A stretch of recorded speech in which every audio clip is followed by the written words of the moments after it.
Ogoni cleanup project is a task that must be done. So we're here to bring you up to speed with where they stand in this second stakeholders meeting. This is once again welcoming you to the live. Will be broadcast under the auspices of the NTA, the Africa's largest network. Like I said, we're here at the Presidential Hotel to bring you proceedings as they unfold. You're welcome. Only for a year.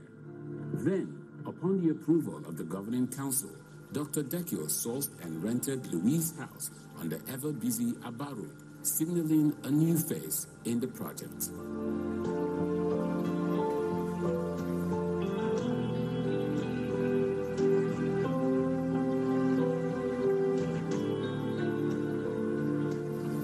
Well, the movement to the office is part of the steps taken by the government to position Hyprep and get us ready for the work ahead. The office space here was approved by the Governing Council about 3 months ago, and we started looking out for a suitable place.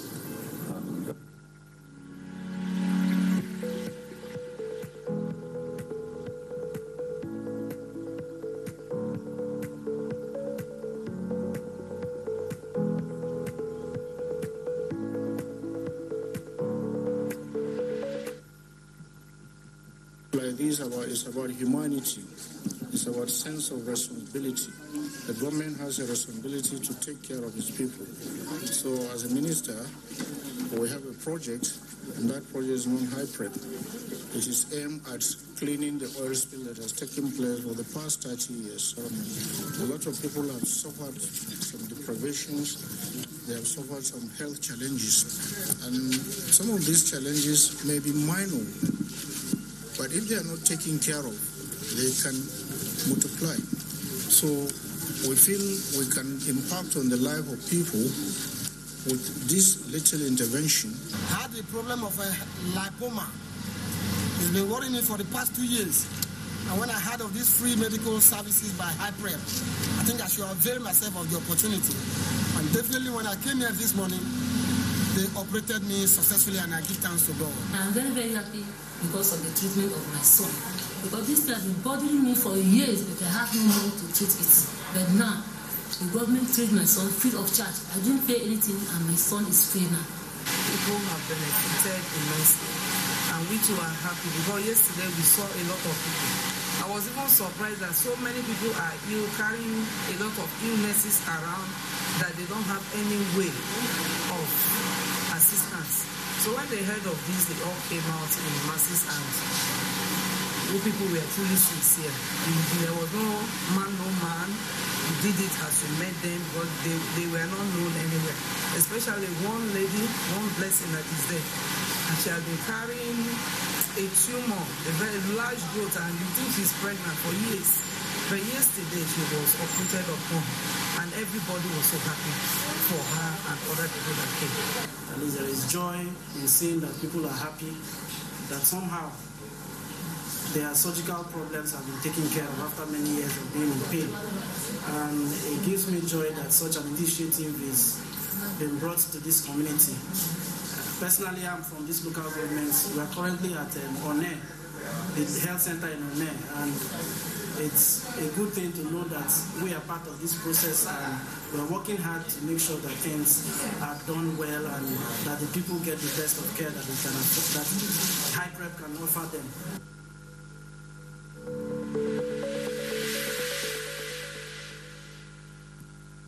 All right, thank you for that short clip. We want to go straight to the live discussion. Well, that brief clip there was made to bring you up to speed with the activities of Hyprep in trying to sensitize and position the Ogoni people for the mega project of cleaning the Ogoni land, and that's exactly what they have shown you there. Well, on the 2nd of June 2016, the federal government had rekindled the hope of the Ogoni people, as recommended by the United Nations Environment program report, which is popularly referred to as UNEP report, that there was massive oil spillage and soil degradation in Ogoniland, which the federal government has taken up to clean up. Activities leading up to the actual cleanup of that program have been on under the auspices of High Prep. It is serious business, but because I can tell you that from here in Port Harcourt, NTA has been on top of the game, bringing you line by line, timely by timely reports of what is going on by High Prep in Ogoniland. So we can tell you that the federal government is on course with that project. The communities of Ogoniland, the 5 LGA communities, are properly sensitized, and they are all looking up to the federal government, believing in a government that has a human face. We'll be bringing you up to speed as the events unfold. Keep watching. That we believe will give us the opportunity for us to interact, for us to get your input in driving this forward. You're all welcome, and thank you for coming. With regards to the question, High Prep has to clear mandate. I keep saying, I start my discussions for us to know what it is High Prep is about. It's about remediating infected sites across Ogoniland, which will be used as template for the rest of the Niger Delta region. Ogoniland, because we have a report from the UN Environment that was delivered to the government of Nigeria in 2011, and in 2017, we had the project coordination of it started, and we've been on course implementing the report. The Ogoni cleanup process, remediation activity, is actually a process that starts with certain events. It's actually a process that started with the UNEP assessment. So the UNEP assessment itself was a step in the remediation process. And like I explained earlier, remediation, assessment, remediation, restoration are processes that you need to follow to ensure that any site is cleaned up. So UNEP came and they did the assessment. The assessment was as a result of agitation by the Ogoni people that their environment was impacted. And truly, the government commissioned the UN Environment to confirm if that were the case. And the answer to that was yes, your environment was polluted. Now, we need to go to the next step. How polluted? To what extent? To what depth? To what width? With what? And that goes on to the next step. The next step is a scoping exercise. The scoping exercise gives you an idea of the area that was impacted. It gives you an idea of the contaminants that are involved. It gives you an idea of the quantity of impacted material that are there, be it water, be it soil. And that is another process that we will look at. After the scoping exercise, we go to the next step. It's a process called characterization. What do I mean by that? That goes on to define the chemical, the biological, whatever pollutant that then exists. And it will also tell us the best methods for removing each of those contaminants. The result of a characterization exercise is what we'll call a remediation plan, remediation action plan. And what that is, a remediation action plan is the detailed study that has been conducted on any site. It gives you the geology of that area, the formation, the contaminants, the methods that you're going to use to remediate that site. So that becomes like your key. Their remediation action plan is your key to unlocking any site that has been polluted. So once you have the key, it's like you have a car. You have the key, you just kick it, and it runs off. So that is the thing we've been trying to do. So when we have the remediation action plan, the remediation itself, which is what everybody is now asking, when will it happen, is the easiest and the last of the process. But what I want to say to you today is that from when we started the office in April last year to now, we have been doing, from where UNEP stopped, we have been doing we have looked at the assessment which UNEP did. We've been validating what UNEP did, remember that that report was submitted in 2011. And as at 2017, 2018, when we want to do the work, it means that there would have been variation, there would have been changes in each of these sites. And mind you again, no two sites are the same.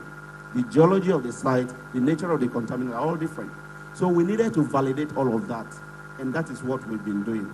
At the point where we are now, we are just getting ready to put the key, once we design it, into the car and we'll run off. And that is what we are asking, when will it start? It has started. The entire process has started. And we are getting to the point where we just need to put the ignition on and we'll drive off. Thank you. But we still want to know when is the cleanup going to start? Because we understand that there's a preparatory process, which is scientific and technical, and which you can explain in further detail. But it's just to give people an idea of, is it likely to be this year, for example? Okay, there are two dimensions to this thing. For us to say remediation is starting, there are procurement processes involved, there are technical processes involved, and there are community issues involved. So for us to do any site, for us to appear in any site, we will be looking at the community preparations, which is the sensitization you've been saying, which we need to tell the people what we are doing. We need to tell them what is the problem in their area, if there are impacted sites. We need to prepare their mind as to the expectation, because there's a huge work with managing the expectation here. Some people believe that this project was supposed to be some welfare scheme where people will be rewarded by cash. Of course it's not. It is a process that is strictly geared towards technical remediation and livelihood. So we need to also prepare people's mind with regards to that. That's why we do the community sensitization, and to let them know the actual reward, what it is that this project will benefit them. Then we now look at the technical preparation. The technical preparation means that when UNEP came, they did an assessment and they came up with data. They came out with parameters that were that they used for the reference. Those parameters that were determined in 2011, same parameters in 2018, are they the same? Are they still valid? Obvious thing is that we will update that database, and that is a technical preparation. So we go back to those sites and we collect further samples. And we take those samples to the laboratory and we analyze them, and we then look at the current contamination data for that site. So that's a technical preparation. Then there is a government process, the procurement process. For you to spend public money in Nigeria, there is a law that guides that. It's called the Procurement Act. It defines the way you spend public money, so there is confidence in that process. And that is what we have done. So there is a procurement process which we've already started. If you listen to the statement from the Honorable Minister of Environment, we have commenced advertisement for remediation companies. We have commenced advertisement for water companies. We've commenced advertisement for water health companies. And for the remediation company, we've gone ahead, we've done the pre-qualification, and we've had that list published on our website. For the water company and health company, we are just about publishing the same list. What that means is that those processes have to be followed. And after the pre-qualification, there are two further processes that need to be followed. So it's a three-step process. First step process is a pre-qualification. Second step is a technical evaluation. So for these companies that we are talking about, do they have the technical capacity to do what we are asking them to do, or what they are telling us they could do? We will have to determine that. Government say we have to determine that. After we determine which companies have the technical capacity, we now look at, do they have the commercial, do they have the financial weight to pull through this thing that they say they are doing? That's the step 3. And once we have done that, the companies that have scaled step 1, step 2, step 3 become the companies of interest to us, which are the companies selected. That process is what we are hoping and conclude by the end of next month, hopefully. Once we now have the companies selected, we have prepared the sites technically, we have prepared the community by way of sensitization, then we are off to go. And that is what we've been doing all this while. So that is the other part of the question. Well, thank you for that. Now, what I've discovered is that a lot of people have not actually read the UNEP report, either because they can't or for whatever reason. Can you summarize it for us here? The UNEP report is a comprehensive report. It's a report that gives a set of recommendations for government, set of recommendations for the IOCs, set of recommendations for the community, set of recommendations that has to do with standards, regulation and standards that exist in Nigeria. And put together all of this, government of Nigeria implemented it by setting up HYPREP. So HYPREP may not have been the exact word of the agency that should have implemented our report, but government thought that there are similar issues across the region, so that an agency that can deal with this with a national mandate was what was provided. But in doing that, a trust fund to secure the interest of Ogoni in that was established, and that is how came about the Ogoni Trust Fund.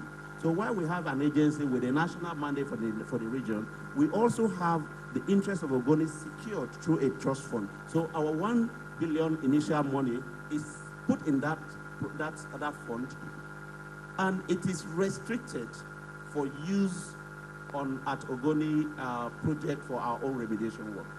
That is to say that when work is to commence in other parts of Nigeria, maybe similar trust funds will also be established. But be rest assured that this particular project, the way it is structured, the way it is, the Ogoni money is secured as far as the project is concerned. Okay. All right. Some people, of course, are very interested to know whether the situation in Ogoni land was caused by the federal government, caused by oil companies. What brought us to where we are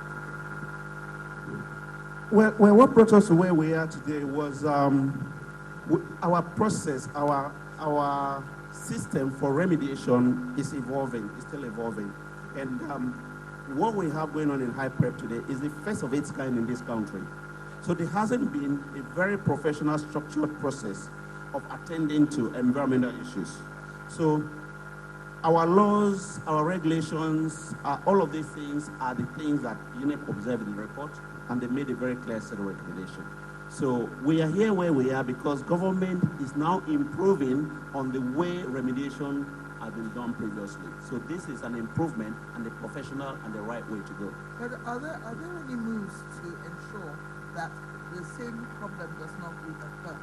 You know, because I mean, oil exploration and production is still ongoing, and I understand that oil companies not embracing best practices has been part of the problem. But it's not the only problem. But I mean, perhaps it's not your.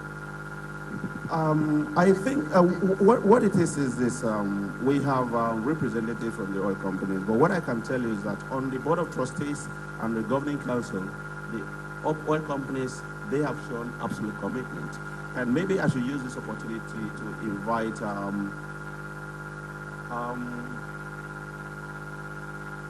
the Shell representative to just tell us a little bit about what it is, their contribution and their efforts in making sure that this project stays on course.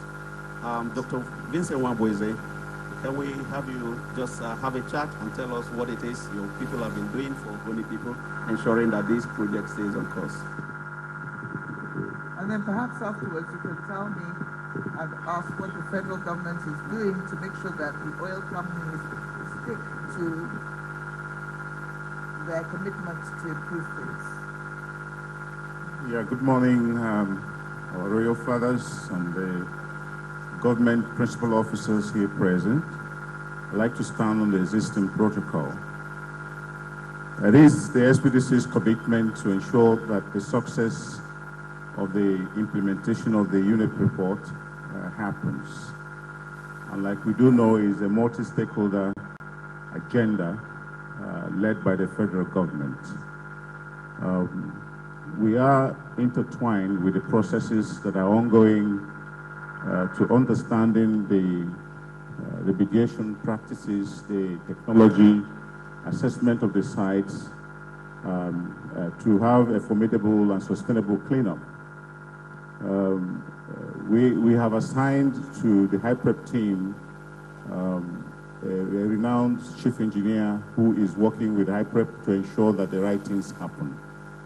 And as you have heard from the president of MOSOP, and as well as from the president of Kakote, the contributors of the trust fund have paid their portions of their contribution this year. So if you assess the trust fund in the escrow account, you will see $170 million already contributed. So this is what I can say in terms of our efforts to collaborate with HIPREP to delivering the success of this program. Thank you.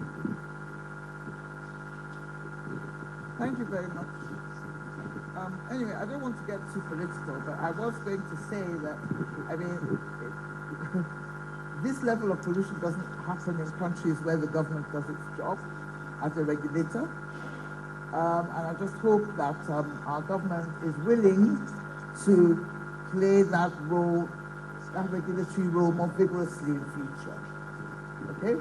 Now, sorry, Marvin, could you please tell us, what does pollution do to human beings? We've heard what it does to the environment. What does it do to people? Pollution, just like it affects the environment, affects our health.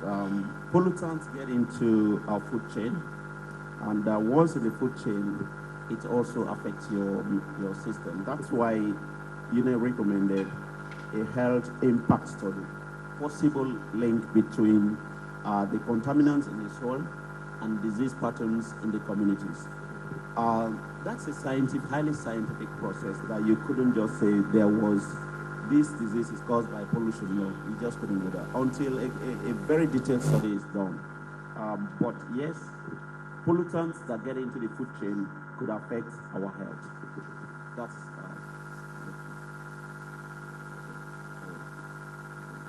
there's been talk of, well, can you be a little bit more specific? I mean, I know you're not a doctor, but it's quite good for people to know what sort of diseases, for example, can people who are subjected to contaminated water suffer?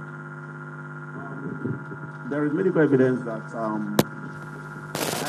contamination causes cancer. Okay. So that is there. There are other things, but like I said, this has to be. This only could be confirmed when there is detailed study. You couldn't just assume those sort of connections. Okay. Now, the word on the streets. Another thing that people keep on asking: when is the cleanup going to start? When is the cleanup going to start? I think what they mean is, when are we going to see machines arriving and doing dramatic things? But another question people constantly ask is about money. And I'd just like you to explain how the whole money thing works. The word on the street is that HIPREP is being very generously funded, and people want to basically know, where's the money? Okay, the way HIPREP is structured with different governing structures. The Board of Trustees, whose job is to collect the money from the IOCs and other contributors. And we have a governing council that have the power to approve our work, and we have the project coordination office that does the day-to-day implementation. I've explained this in a previous interview. It's like the project coordination office want to buy shoes. I used this recently. So if I want to buy, as a project coordination office, I want to buy 10 pair of shoes. I will do a request, a memo to the governing council, and tell the governing council, project coordination office would like to buy 10 pair of shoes. And the governing council will sit down, they will look at my request. I say, why do you need 10 pair of shoes? We think you should only have 2 pair of shoes. In any case, you should start with 1 pair. So I'm approving for you 1 pair of shoes. It is the governing council that will then notify the Board of Trustees and say, we have approved money for the project coordination office to buy 1 pair of shoes. Please release the money for 1 pair of shoes for the project coordination office. It is only then that I get money for 1 pair of shoes. So what that means is that neither the governing council, the board of trustees, or the project coordination office on their own could collect money from HYPREP accounts. So we all three must agree and approve of every expenditure before it is made. That means that our money is safe. The process is transparent. The process is secured. And I want to use this opportunity to assure us. There have been rumors out there that $10 million here, $10 million there. It is neither here nor there. $10 million initially remitted to the Board of Trustees for us to as take-off grant. The money is held at the Board of Trustees, and for every activity that we need to do in the Project Coordination Office, equivalent money only approved by the Governing Council is released to us to work. When we expend that, we give a report back to the Board of Trustees, back to the Governing Council, that the 10 out of 10 million, for example, if they give us 1 million, after spending the 1 million, we retire that to the Governing Council and to the Board of Trustees. We spent 1 million, and they have it in their account. So for anybody that needs to know money that has been sent to HYPREP, all you need to do is approach our office through the approach the Board of Trustees through our office. Board of Trustees will tell you how much money they received, how much they have given to us, and how much they change. So every account of HYPREP is accurate, is safe. And I want to use this opportunity to assure all of us that all issues about $10 million here and there does not exist. We all have a right to know what is happening. And for those of us who are interested in how our money is spent, please approach us. We will direct you. We will give you all the information you need as far as this expenditure is concerned. Thank you. Okay, well, that's great. It's good to know that there are safety nets in place that mean that the money is protected and can't be spent anyhow. But isn't that a rather tortuous process that contributes to slowing the process down? Well, it's a process that throws up transparency, that ensures transparency and accountability. And if we have to do that to get the confidence of all the parties, all the stakeholders, then maybe that is the additional sacrifice we should make, or we will make, to ensure that the process stays on course. Okay. All right. Is there a difference between remediation and restoration?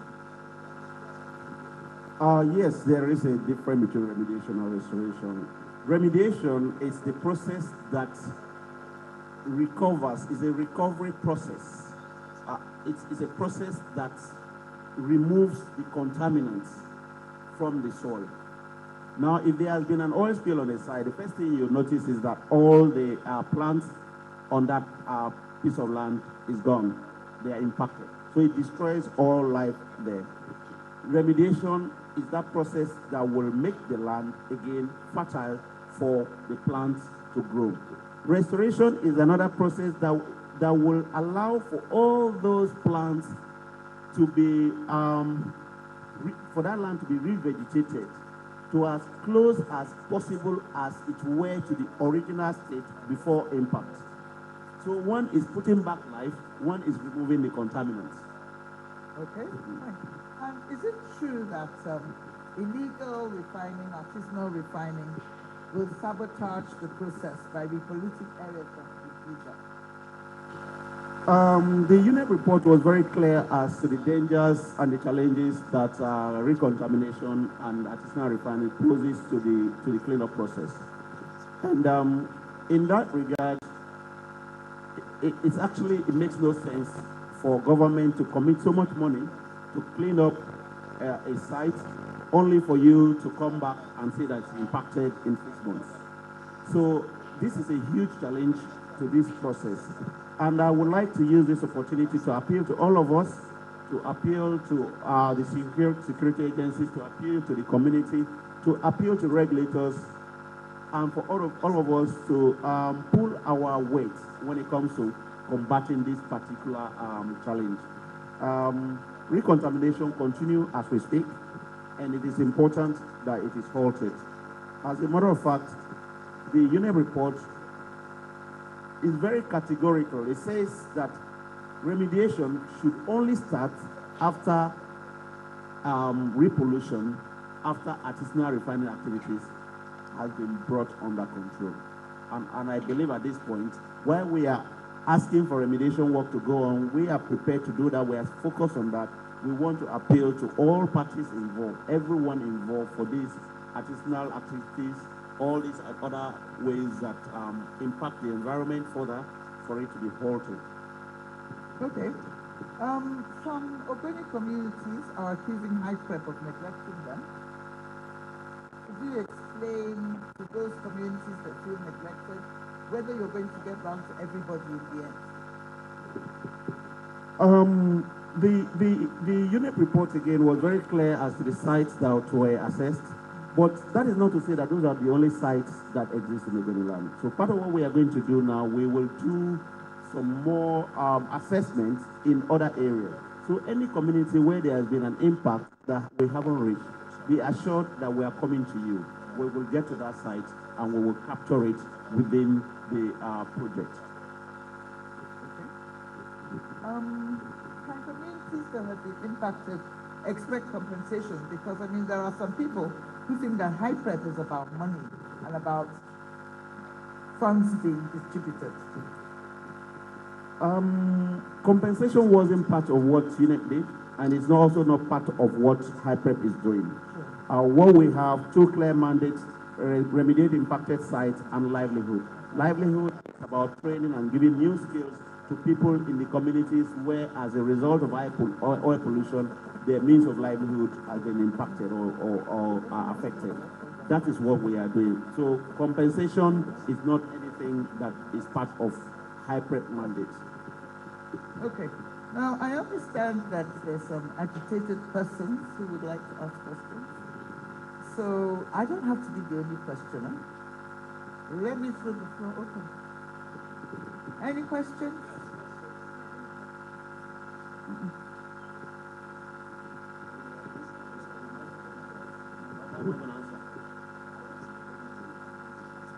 All right, thank you.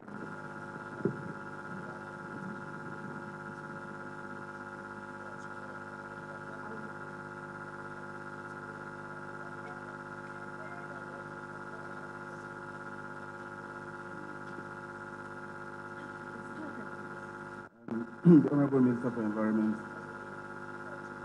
Chief, ladies and gentlemen,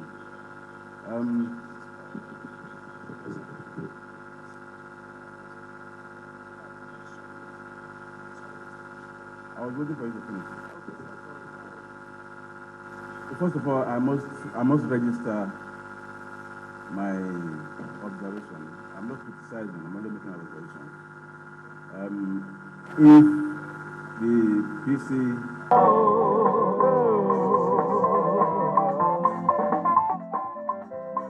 think it is not proper for you to have invited all these chiefs and all the elders here to come for a 9 o'clock meeting and then you show up at 11 o'clock. I think it's not proper. Having said that, I also want to observe that I think there's a lot of, quality deficiency, quality whatever. But this project is a very serious project, and I think it requires a little bit more attention than it is being given. I'm not too sure that what I see, first thing I saw when I came here was this time there, hydrocarbon remediation project.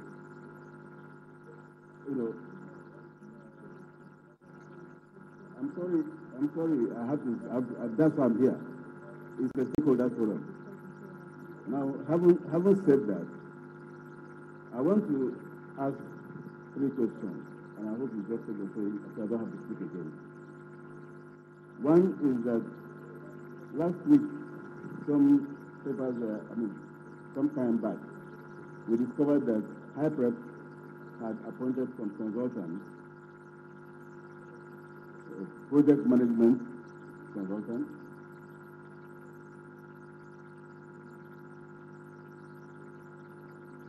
project monitoring and evaluation consultant, and High Prep media and public relations consultant. Supposed to be communication consultant. Now, my first question is, what is the relationship between the project coordinator's office, that's the High Prep office, and the project management consultant? how are their roles related? What are they supposed to do for each other? You know, either in administration or what, I don't understand. I didn't know how that happened, how that works. I have 3 questions, please. If you don't want me to ask, you can sit down. The second is that media and communications consultant. I don't know what language and who is communicating with who. Who is going to communicate? Who is the consulting for? The communication consultant, my understanding is that he's supposed to explain this whole process to the people that are concerned, the Ogoni people. In what language is he doing that, and who is this person? You know, and then how is it functioning? Because invariably from your report, it appears that the Hyper office is still doing that communication job. So what is the role of this communication consultant vis-a-vis the Hyper communication process? Now, the second question is third. When the Mossad president and the Kagoja president, when they spoke, they were talking, you know, a lot of emphasis was placed on feeding the people, Ogoni people will have to eat and all of that, so the money is not remediation and so on. And then when you spoke, you went directly the 4 elements of APREP, which is the remediation and restoration of the environment. Now, how do you reconcile? Are you working across purposes, or because in some sorts of funds, there are no 2 monies available for different things. You have only one set of funds, and then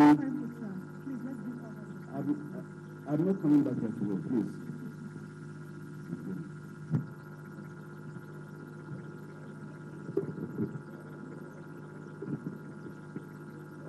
I think she was, her hand was weak holding the microphone. So the third question is, the minister's address clearly stated that people were called to do demonstration at the remediation site. That's to test their technical.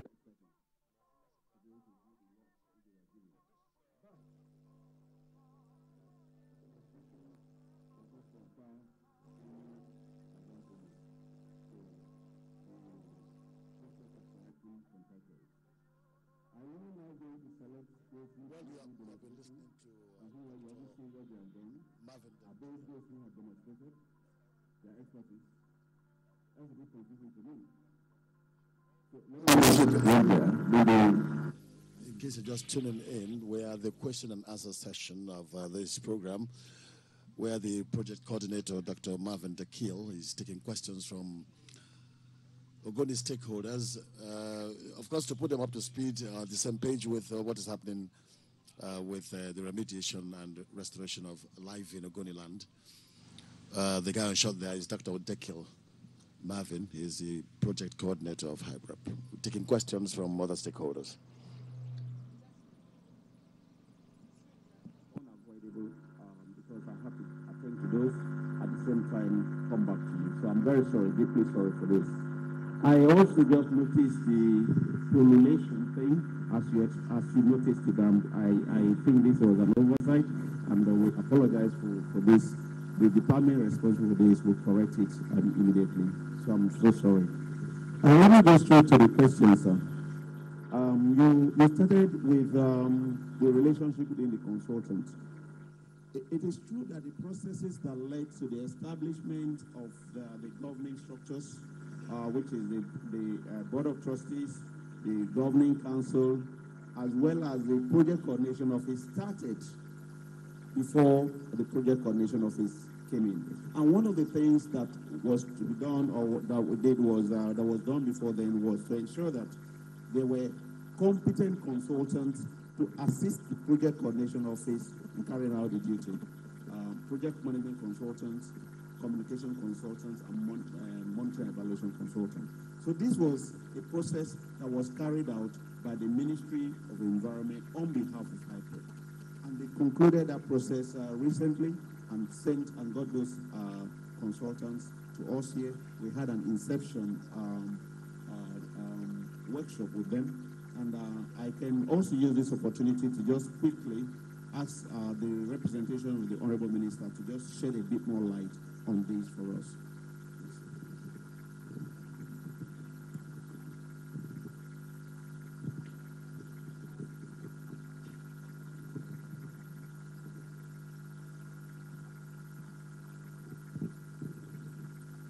Thank you very much.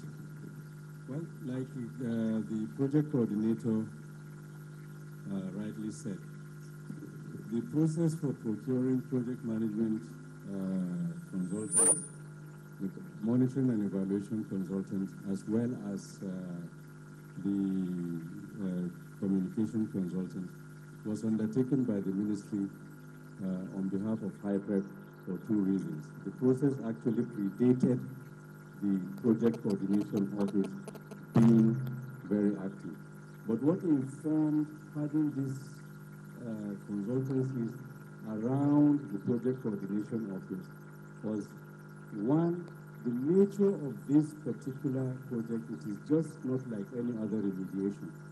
There are a lot of moving parts that requires a very, very high level of project management, engineering, quantity surveying, and so on expertise that we felt was very, very important to now have that expertise that is accountable to the project coordination office as support, not as parallel to the, is to strengthen the technical capacity of the project coordination office. So that process started and the PCO was now established and the process was concluded. That was why it was not ordinarily. It was the HYPREP that would have done the advert itself, that would have procured the consultants. But just like, as you are all aware, as at the time the oil companies, the international, oil companies wanted to pay in at least an initial amount into an account, the ministry had to receive that money on behalf of HYPREP to ensure that at least it had sufficient take-up. So I don't see any problem between the project coordination office as well and the project management consultant, because they are there as support and they receive instructions from the HYPREP, not from the ministry. That's on one hand. I will take the opportunity to also address the last question.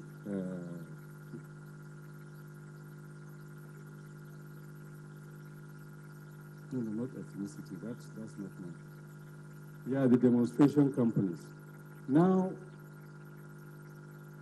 before the establishment of the project coordination office, and even after it has been established, the moment the president launched the Ogoni cleanup, there were so many companies that were coming with presentations indicating we have this technology that is going to, they were basically marketing the technologies that they had. And the former minister and the current minister decided that, okay, look, you're all talking a lot of grammar on presentation. Why don't you now go and demonstrate it? Let us see. And use that as an opportunity to determine the appropriate technology to deploy that is environmentally sound in that environment, in the cleanup exercise. So if you give an advantage to somebody that comes to market, you did not invite them to come and do demonstration. They say, look, we want to showcase what we can do. It does not make you to now subvert the procurement process that is there to now lay it open. Besides, what we have learned through the demonstration is that there is nothing unique to each and every one of the companies, because these are all technologies that are not anchored to one company alone. They're proprietary. And there are so many other international companies that actually are engaged in this. So it was very important for the hands of HYPREP and the ministry not to be tied. You want to do this demonstration? Fine. In fact, most of the times they offer that they will demonstrate that it works. So I say, okay, fine, we'll allot areas for you to do. so that we can now look at what the results are. And that will only inform the kind of technology that is going to be deployed. It will be unfair if somebody comes to me and is marketing that, look, I have this handkerchief, it's better to clean your sweat, but you can try it. And I take it and I try it, and then you now say that I must buy that handkerchief. I may decide I don't want to buy it. So, but the fact is that they also have to now compete with this. But for companies that have done demonstration, realistically, you discover that for somebody to deploy to the field gives you an indication that, okay, yes, there's a lot of expertise around that when you now ask them to now come forward to produce their documents, then they will produce their documents. If they succeed in getting, fine. If they do not succeed in getting, then you are not contractually obligated to now say that you have to award to them.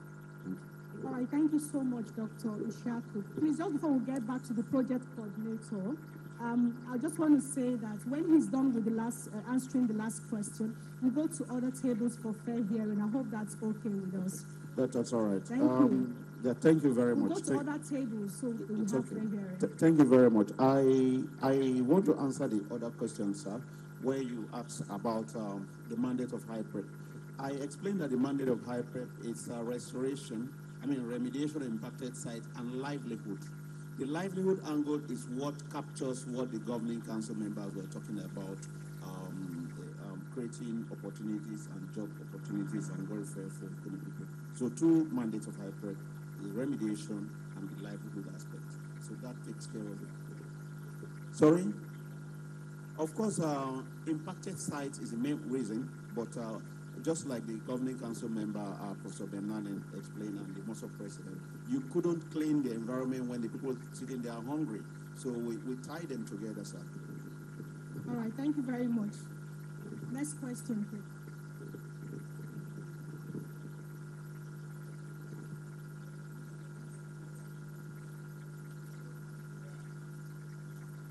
Good afternoon, everybody. My name is Honorable Chief Felicia Bariza Sinkane of Thai local government. I just want to ask one simple question. Well, this is Ogoni, and we are all representative. We have more of the Ogonis in the village. And the Ogoni comprises of 4 local governments. There was one I was supposed to ask, but my sister said it another day, so I shifted that one to another day. The one I want to ask now is, like this huge money we see, we hear, and all along, we say this money is not going to be shared to anybody, which is right. Now, I want to ask, what did you intend to do in local government A, B, C, and D, which is Tai, Kana, Elene, and Bukana? What do we get home and tell our people that this is what they will do for the clean up? Now, when they hear clean up, what are you cleaning? So that is what I want to ask. What will you do to each of these local governments that will show or bring, even if they won't see money, at least that thing will bring money, will bring food, will bring, is it the pipe-borne water, is it the health side to operation, is it only those people who have operation sickness or other diseases, or is it building of houses, or is it what and what? Just tell us so that we can tell our local people. Thank you very much, and I'm sorry to. All right, thank you very much. All right, straight to the PC, please. Okay, Honorable Madam, I recognize and I salute you. The answer to your question is that the UNEP report captured impacted sites across all the 4 local governments. It also made recommendation on emergency measures, things we need to do very quickly. Emergency measures on the health study as well as on water. So we will be looking at those communities where water, their groundwater is impacted, and will provide water in those places. We will also be looking at all the impacted sites in the 4 local governments, and that is where the remediation work is starting. So there's something. This money is going to be used for the 4 local governments, and they should watch out for activities of water, health studies, livelihood. We are going to train people, give them new skills across the 4 local governments. Yes, ma'am. Thank Thank you very much. Let's quickly go to just the last question, please. Sorry, let's go to this table, please.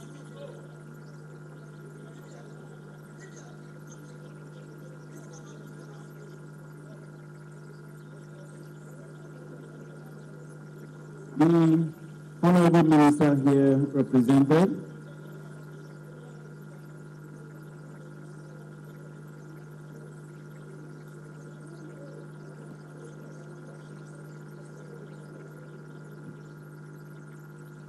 Okay.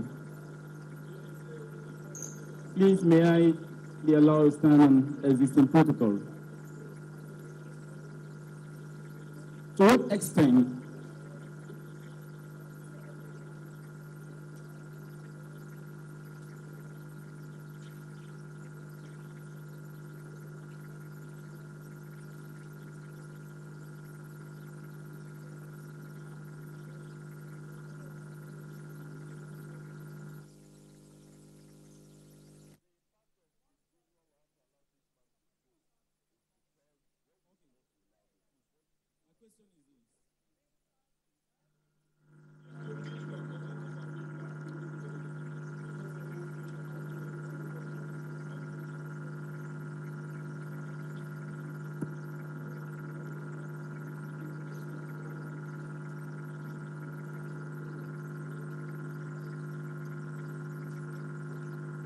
the question is this: to what extent, number one, have we engaged the oil companies operating in Ogoniland so as not to repollute the environment after this cleanup?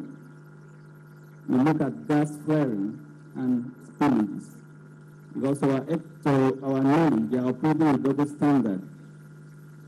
To what extent have we engaged them to make sure they conform to best and standard practice, the way they operate in other environments? Number two, we're talking about combating with the illegal refineries. To what extent have we considered our youth and consider to make sure we grant these modular refineries to the Ogonis, not considering the standard or the level of, or the capacity of the company that will be granted? To what extent are we considering the Ogonis to grant license to our people to operate these modular refineries so that we can engage our youth who are already skilled in that business and to stop them from repolluting the environment? Lastly, to what extent are we carrying the stakeholders along in the area of engaging the companies that will come and carry out this cleanup exercise? If we have about 100 companies coming from Yoruba, Igbo, and other places, at the end of the day, if you give them contract of about 100 million naira, and they execute the contract with about 50 million naira, they have profit of 50 million naira. If you allow the traditional institutions and the stakeholders to be part of that process, that profit that they are going back with will be shared among those that recommend them to come and do this contract. They will not finish the contract, go with the money, profit and everything, and we say, okay, we are doing organic cleanup, and we go back empty-handed. To what extent have we considered these three issues? Thank you. Back to you, Dr. Marvin, please. Thank you very much. I hear repollution and to what extent we are dealing with that. I want to stay focused on the mandate of HIPREP. HIPREP is under the Federal Ministry of Environment. The Federal Ministry of Environment deals with environmental issues. Your question bordered on environmental and operational issues. So there are the operational aspect of your question are questions that the Federal Ministry of Petroleum Resources will be able to deal with, and I'm not able to comment on those. But when it comes to repollution, we have spoken about what we all need to do. Repollution issues, you have a role to play in that. Government has a role to play in that. The IOCs have a role to play in that. And collectively, only collectively can we deal with that. So, but our job here is to make sure that we bring all of you on board. It is part of the reason that a stakeholder forum like this is important. It's part of this this gathering here is part of the solution to that problem you're asking. So what are we going to do? We're going to be here, and we ask ourselves, and we tell ourselves which way we can deal with that particular problem from the community angle. As I'm sitting here, where I'm talking to the Honorable Minister is seated here, he is already talking to the Minister of Petroleum Resources about these issues too. So government is working. The IOCs, they are here, they are doing their bit. So the community angle is one of the reasons we are seated here, so that that problem will be dealt with by all of us. The other question is the extent of engagement of IOCs with youths. The program we want to do in High Prep, it's a youth program. There is a livelihood program for the youths in High Prep. And that will capture those people who are in artisanal refining by way of giving them alternative means of livelihood. It's important for us to state clearly that certain activities are criminal activities and they are a breach of the law of the country. And we are not in any way encouraging that. So while we are discouraging you from doing that, we're also providing through our livelihood programs means for these youths to stay off that. And we also want to make it clear that whatever it is, whatever funds we secure for livelihood activity will be judiciously used for everybody who could participate in our program. We have the youth, we have the women, we have people whose sources of livelihood have been impacted by the reason of oil pollution. You spoke about stakeholders and companies. I know that at the very beginning of this project, there were some forum where we sat and we encouraged the local companies to look at the regulatory and statutory requirements that is needed to involve and to take advantage of the business opportunities that this project offers. And that was like a year ago. I believe that from that period till now, sufficient Ogoni companies would have presented themselves or would have given themselves those statutory requirements. It's unfortunate that without those statutory requirements, the question of talking about stakeholder community interest we will not be able to address it. You need to meet what the law says for you to be a contractor before we can consider you a contractor. And once you're a contractor, then the advantage of you are an Ogoni contractor can then set in. But we cannot do anything if you do not meet those basic requirements. I also want to use this opportunity to speak to all of us. Please take advantage of the business opportunities that come out of this project by looking at the statutory and the regulatory requirements that are there. If you have companies that meet up this thing, our office is open. We are willing to give these opportunities to as many Nigerians, to as many Rivers people, to as many Ogoni people that are willing and that have the companies to participate in this process. Thank you.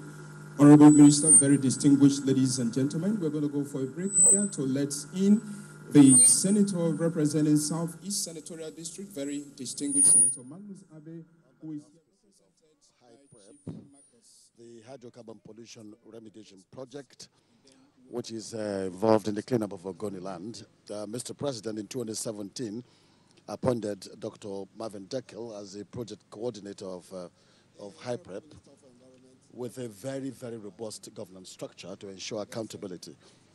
You have the Board of Trustees, you have the Governing Council, and then you also have the Project Coordination Office, which is being superintended by Dr. Marvin Deckel. This Stakeholders Forum is the second in this series to bring all the stakeholders up to speed with what is happening there. Dr. Marvin Deckel has said that he has carried out mapping activities in all the four local government areas in Ogoni land. He has embarked on sensitization campaigns to impacted communities. He has allotted sites to demonstration companies to showcase their remediation technologies. And he has been engaging with Ogoni leaders, artisan refiners, and other stakeholders. He has held workshops with Shell Petroleum Company and the United Nations systems in Nigeria on the best approach on the implementation of the project. So what he's doing today is a stakeholders forum to put everybody up to speed with what is happening. It is a serious business, and they are also giving it that torch that it deserves. It's been live OB from here in Port Harcourt. My name is Ogechi Paul. I know it's been fun staying with you while you watched. That's how we want to wrap it up as we join Ngozi Okafor in Awka, Anambra State for the 2018 Mothers Summit going on there. Thank you for watching. The wife of distinguished Senator Victor Ume, Lady Priska Ume, the wife of the state chairman of All Progressives Grand Alliance, Chief Mrs. Obi, the woman leader of ABGA and her deputy of All Progressive Grand Alliance in Anambra State, Chief Lady E. Benta. This is Dolapo Osibajo, who has since arrived the venue of this event. This is the Nigerian Television Authority, NTA, transmitting live from the Alex Ekweme Square in Awka, the Anambra State capital, for the 2018 Mothers Summit. And that's under the auspices of Anambra State First Lady, Mrs. Ebelechukwu Obiano. And that's in collaboration with the Ministry of Women Affairs. I am Ngozi Okafor for commentaries with my colleague, Daniel Obai. And Dan, I guess you have the theme for today's event. All right, I join my colleague Ngozi Okafor to welcome you to this August event taking place at Alex Ekweme Square, Awka. I am Daniel Obai, and the theme of today's event is Sustaining Women Participation in Politics, Prospects and Challenges.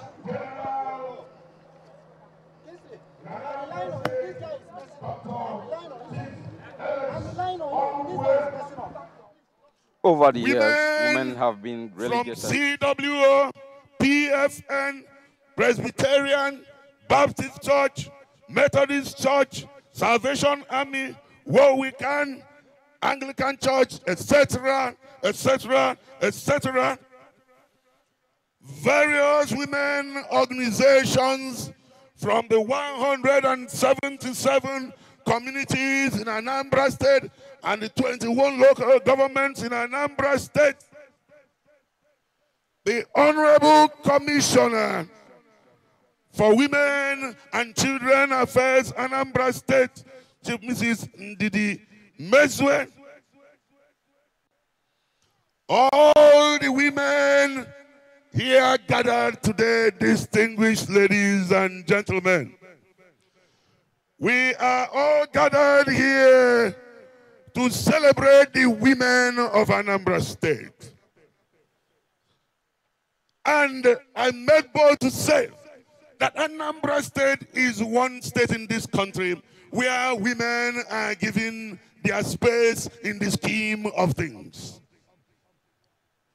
That is why we have in the ESCO of Anambra State 40% women.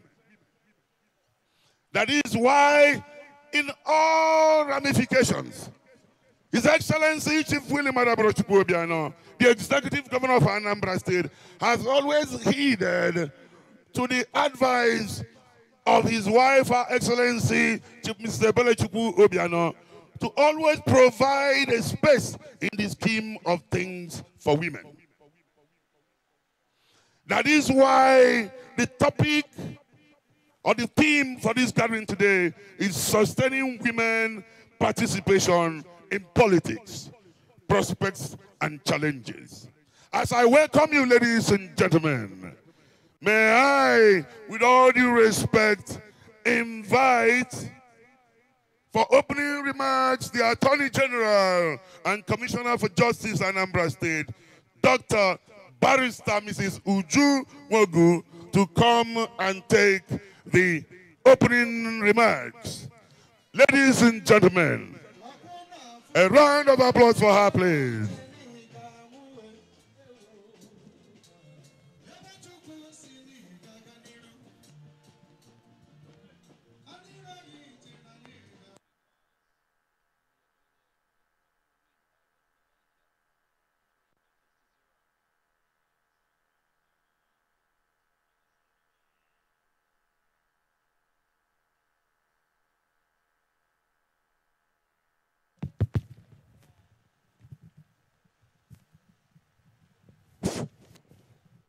This is the Nigerian Television Authority, NTA.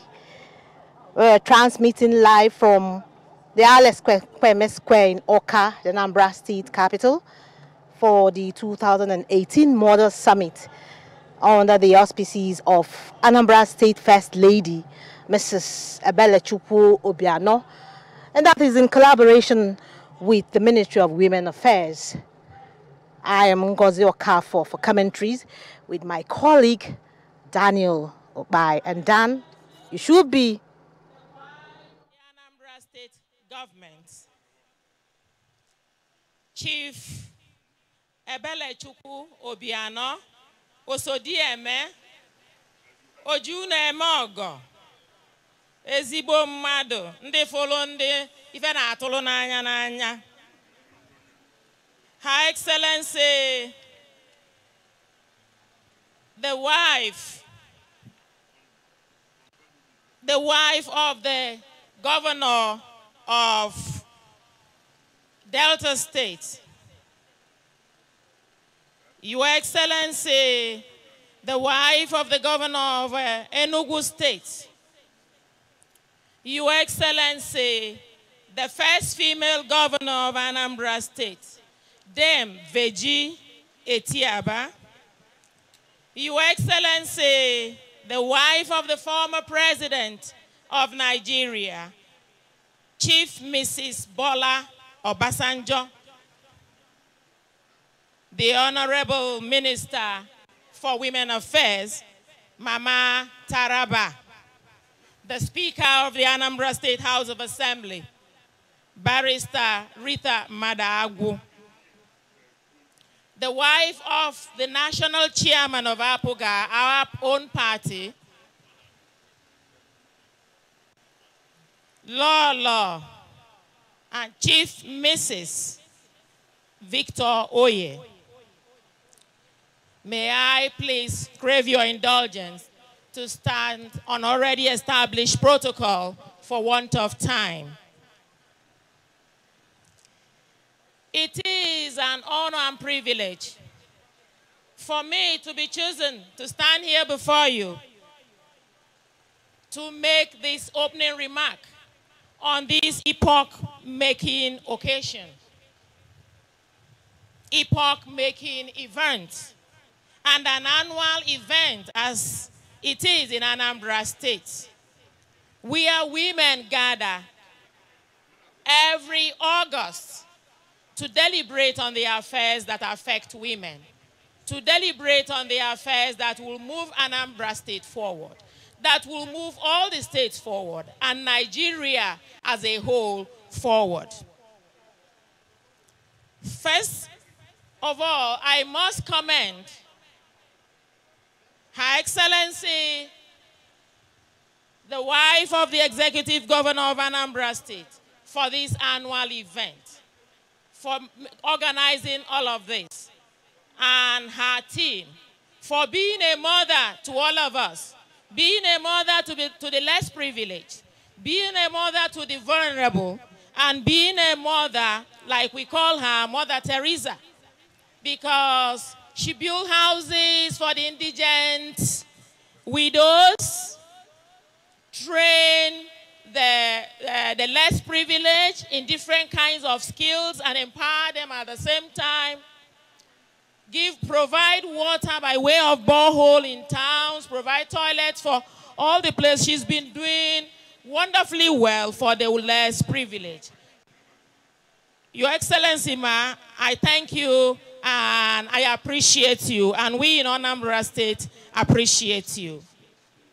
I also appreciate the organizers of this summit for choosing this topic. This topic at this time of the year is an apt one, an apt topic. What is the topic? Sustaining women participation in politics, prospects and challenges. This theme clearly and unequivocally asserts the importance, significance, and relevance of women in participation in politics.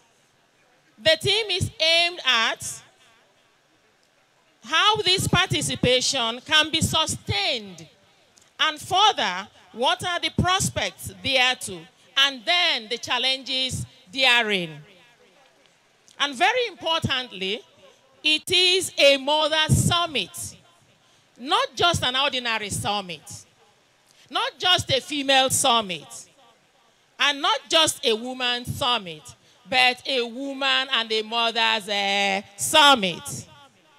To appreciate this theme, we must first of all know, what do we mean by being a mother? Who is a mother? How do we know that a person is a mother? A mother, according to the Advanced Oxford Learner Dictionary, is a female parent of a child, a person who is acting as a mother to a child. Not just that, a person who is caring, any female that is caring, takes care of the people, takes care of the society. That's what a mother is. And we believe and we know that all of us seated here are mothers. Please permit me to intersperse with Igbo language. So if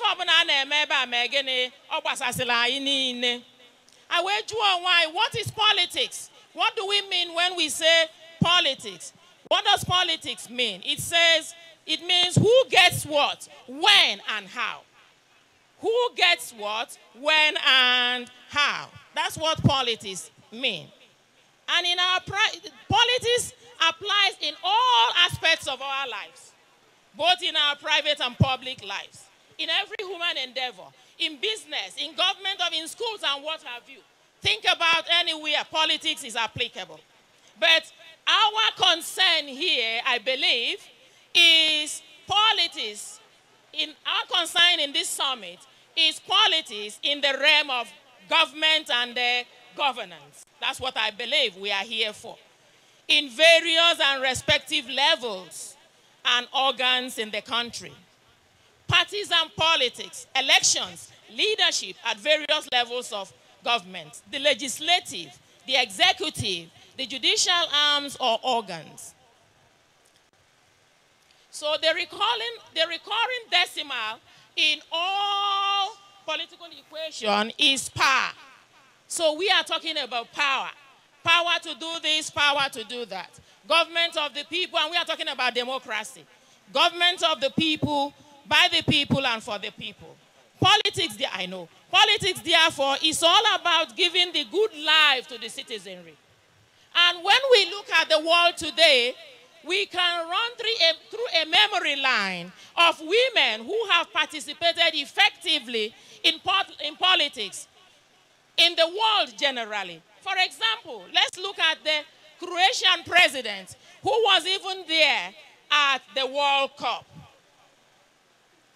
Let's talk about Theresa May, who is the Prime Minister of United Kingdom since 2016 till date.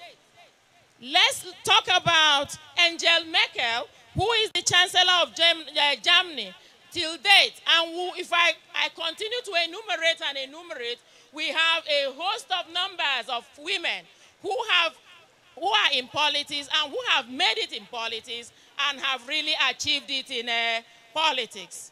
So going down, back home here in Nigeria, we have notable women who have made their marks in politics in Nigeria. And think about Fumilayo Ransom Kuti. Think about Margaret Ekpo, Dora Akunyele. Then down here, our former governor, who is Vejie Tiaba, our House of Assembly members here, and a host of them. And if you come to Anambra particularly, our governor has done well in this spec because he has more than 40% of women in his cabinet working with him. And that means recognizing the value of women, recognizing that women should take part in politics. The challenges are enormous, I must tell you. Think about the challenges. Some of them are the challenges we find amongst ourselves as women. Because if you look, most of the time, if you look at women at some time, we don't believe in ourselves. We don't believe in fellow women. If we come to elections, you will see some women who are there voting for men when we have female candidates. So that means the problem is within us. One of the challenges we have is, first and foremost, the women believing in themselves. I remember something happened when there was a PDP primaries in 2015. A woman came out to be nominated. It was only her vote that was counted as for her in that nomination. All the women there, meaning that all the women there voted against her. So we have several challenges as to the culture of our culture has not been well educated, some people, then challenges as discrimination in our culture and what have you. Then we had a lot of, so now I believe that in the course of this all-important summit, prospects, potentials of women participation in politics, and the challenges thereto will be discussed and possible solutions profiled, bearing in mind that the woman or the mother is the consensus, the morality of every state, country, or society. I'm done. I am confident and quite positive in the abilities of the various speakers for this summit, who have been so very carefully and painstakingly selected by the organizers of this summit to do justice to their respective topics. It sure promises to be an engaging, exciting, fulfilling, and indeed fruitful summit. Once more, I thank you for this singular honor and privilege. I welcome everyone to this Mother Summit and wish a fruitful participation.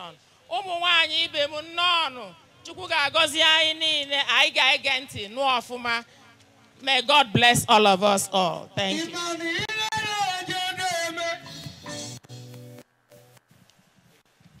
Please, we can put our hands together for the Attorney General, Commission, Justice, and State. See, Your Excellency, the wife of our Vice President, our own dear Dolabo Osenbajo, and our governor's wife here in Anambra State, permit me to, at this point in time, invite the Honorable Commissioner for Women Affairs and Social Development here in Anambra State, Lady Ndidi Mezwe, to give us her own address.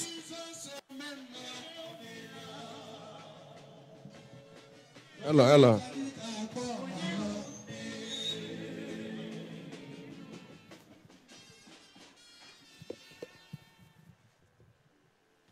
Your Excellency, the wife of the Vice President of Nigeria, Barrister Mrs. Dolapo Osibanjo. Your Excellency, Chief Mrs. Obasanjo. Your Excellency, my beautiful mother, the wife of the Governor of Anambra State, Chief Mrs. Ebelechukwu Obiano, Osodieme Global. Your Excellency, the former Governor of Anambra State, Dem Vejetiaba. Your Excellencies, the wives of the governors from Enugu and Delta State, the Honorable Minister for Women Affairs and Social Development, my own mother, Senator Aisha Al-Hassan, Mama Taraba, traditional rulers, honorable members of Anambra State House of Assembly,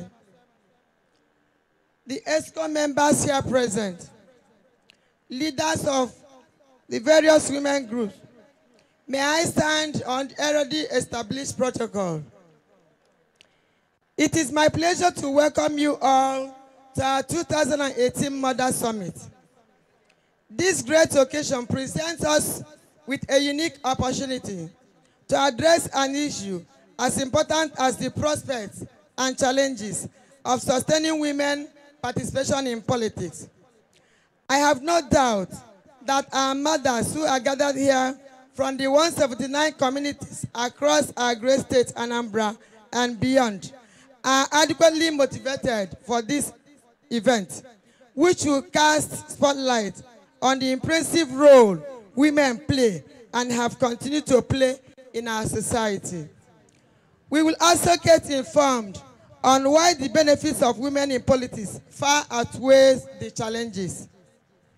As mothers, God Almighty bestowed on us the qualities of nurturers and caregivers. And as builders, we take efficient delivery of public service more seriously and are more responsive to our constituents as peace builders and conflict resolution agents. Thus, we've long been equipped for service to the society of various levels. Let us therefore open our minds to learn new and modern ways of doing what we have always done, service to humanity. As I welcome you, may I refresh your minds with full examples to the fact that when women take up roles in the society, things happen. Think about our own late Prophet Dora Akunyele and the sweeping reforms she carried out as Director General of NAFDAC. Currently in Anambra State, my beloved mommy, the ever-supportive wife of the working and alert governor, Chief Mrs. Ebele Chukwuobiano, Osodieme, through Caring Family Enhancement Initiative, CAFE, a non-governmental organization, provides shelters and succor to indigent widows. In special schools, CAFE have sank boreholes, built toilets in markets, rehabilitated and reconciled mentally challenged persons to their families, and have empowered over 4,000 women and youth in various skills for self-reliance.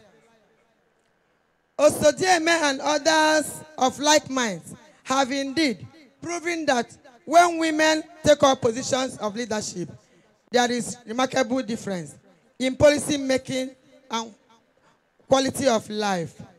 Thankfully, there is a growing recognition of the untapped capacity and talents of women and the prospects of women's leadership all over the world. Women participation is reported to be below the 30% benchmark necessary level of representation. However, our case is different in Anambra State because our 21/21 alert governor, His Excellency, Chief William Madabro Chukwuobiano, Akbokwedike Global, has changed the narrative of 30% to 45% affirmative action.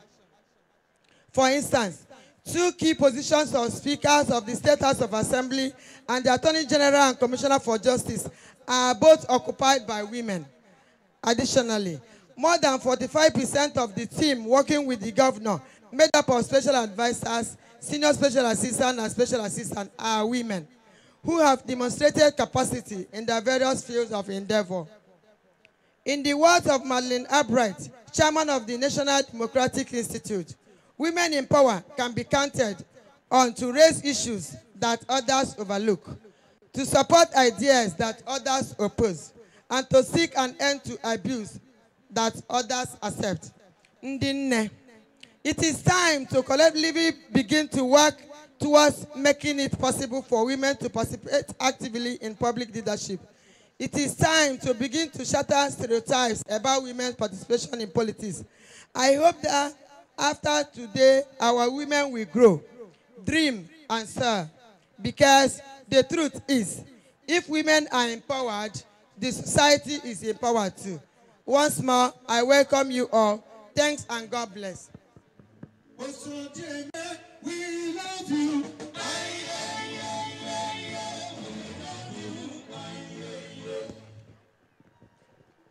That was the Honorable Commissioner here in Anambra State, in charge of Women and Children Affairs, Lady Ndidi Mezwe, with that wonderful one. Your Excellencies, at this point in time, we'll move into another hilarious one. our various women groups will now participate in a march past. And as it is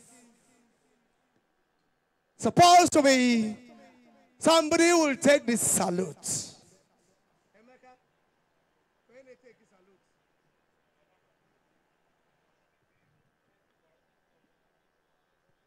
So mwanya Anambra, oge luenu mbaige me march past.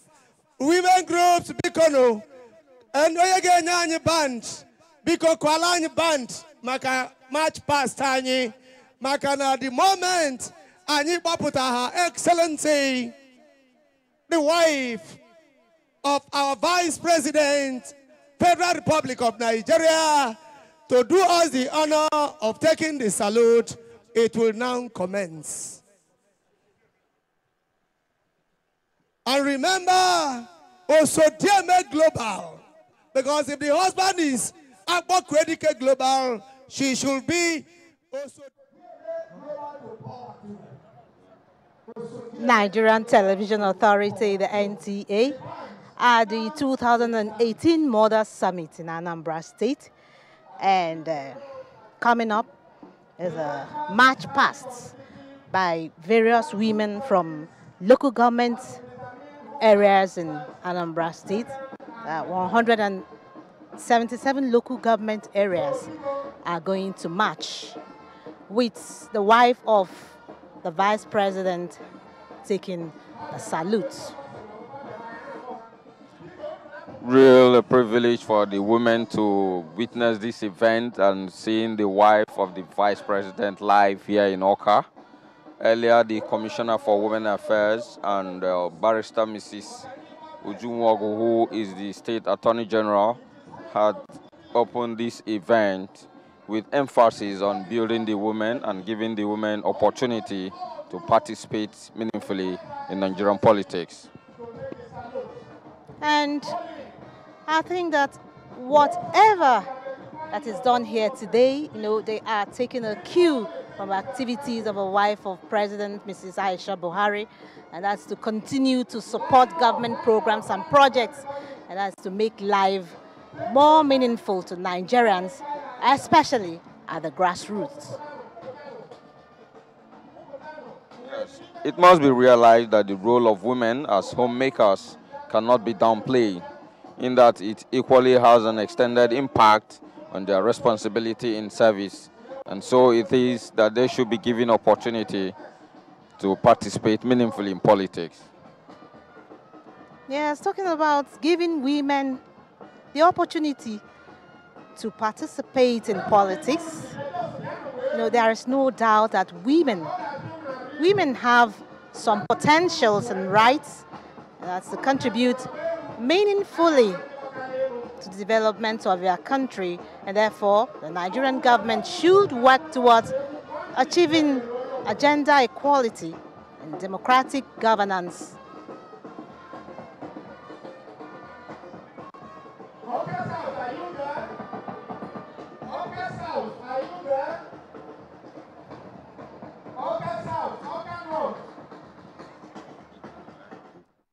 Local government no putare man fa biaro.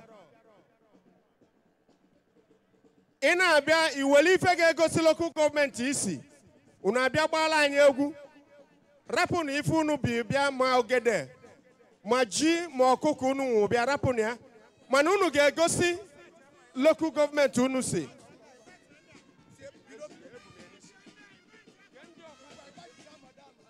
I now invite Her Excellency, the wife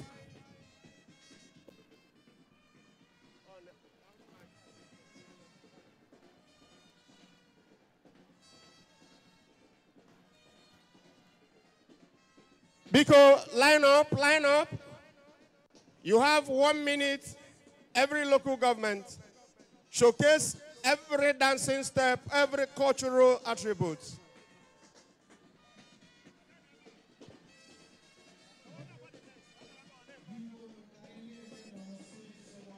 Ndi na-abịa kịta bụ ndị Ọka South. Ndị ọzọ local government ọzọ sobefa. Ademia local government dị ready sobefa. Local government ọbụla dị ready sobefa. Lotekwanu na we judges. Ndige determine your fate, whether you will be the first, second, or third. Ndi ona abia bo ndi Oka South. Ndi Oka South local government. Oka South local government. Oka South local government. Madam, this side.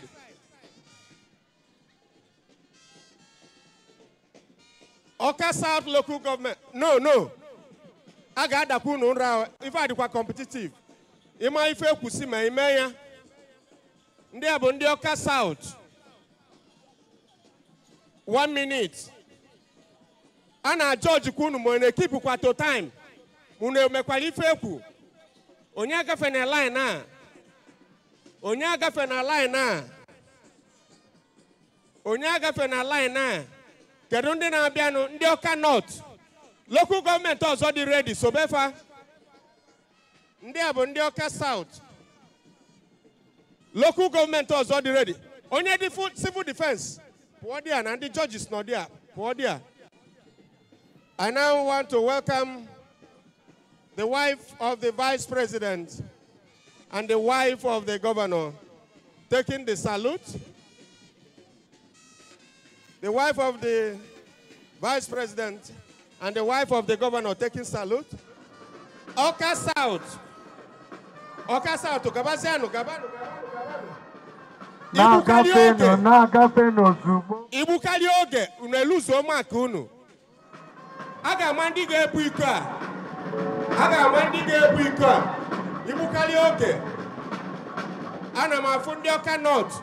Na-abịa. Ibukali oge wepụrụ gị mark. Ọ bụrụ na unu ga-ebu kọpụ a, unu eme ihe ekwu. Ọka North na-esochi ndị Ọka South. Ndị ọbụla bụrụ oge achụpụfa. Ọka North na-esochi ndị Ọka South. Ọka North na-esochi ndị Ọka South. Ndị na-abịa kịta bụ ndị Ọka North.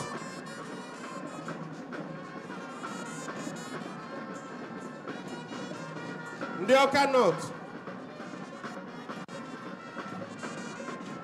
Ọka North. Unu egbu n'oge. Unu gbuo oge wepụrụ unu mark. Ozugo.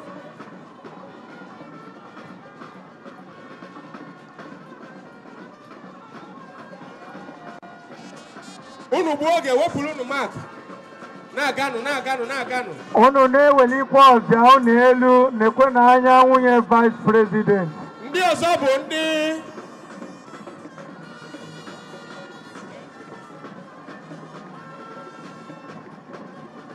Anambra East. Ndị a bụ ndị Anambra East. Ndị na-esochi Ọka North bụ Anambra East. Na-abịa unu egbu n'oge, unu gbuo oge, ewepụrụ unu mark. Ndị Anambra East nọ n'ọgbọ. Anambra East nọ n'ọgbọ. Ndị Anambra East.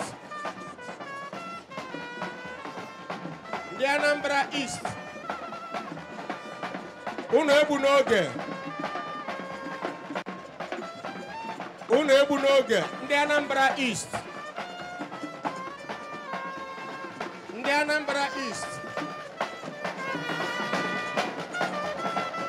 Ndị ọzọ bụ ndị agha melụmụ.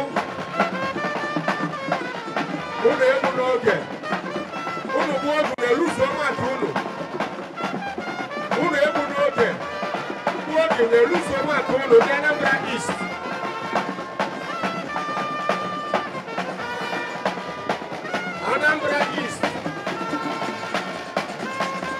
Ndị Anambra East. Ndị ọzọ bụ ndị agha melụmụ.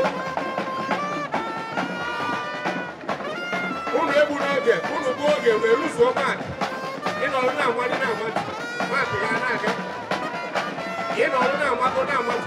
ya na-aga. Agha melụm nọ n'ọgbọ.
You didn't miss out to no more.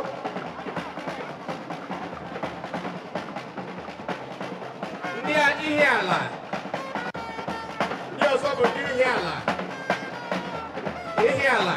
You could put no get. Over my kid, in a boge. Kaba.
Getting their eyes right.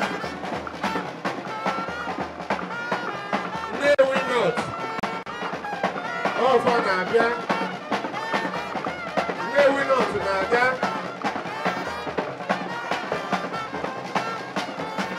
Did so nay, we not. Oh, did so nay, we not. But did we south. So now we're not, but now we're south.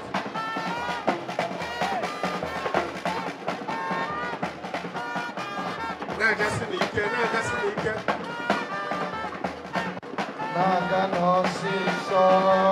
we're south. Now we're south. Now we're south. Now Zobo, Chikoka.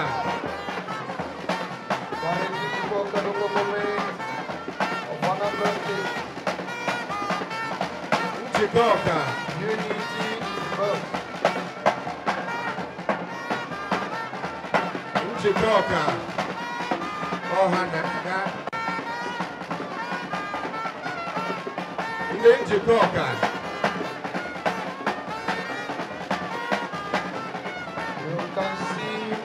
And Hadota taking salute.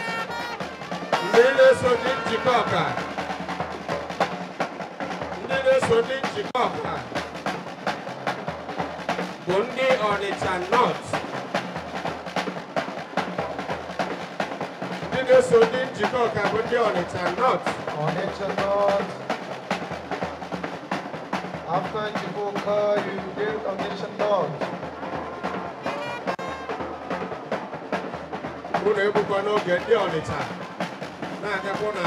I hope you don't take more of a time. After Chikoka, you take permission on it and not.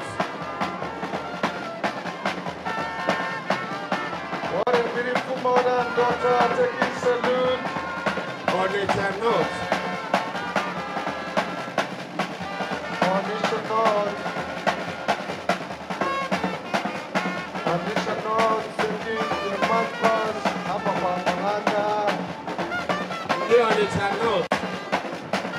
Let's look up on the other south.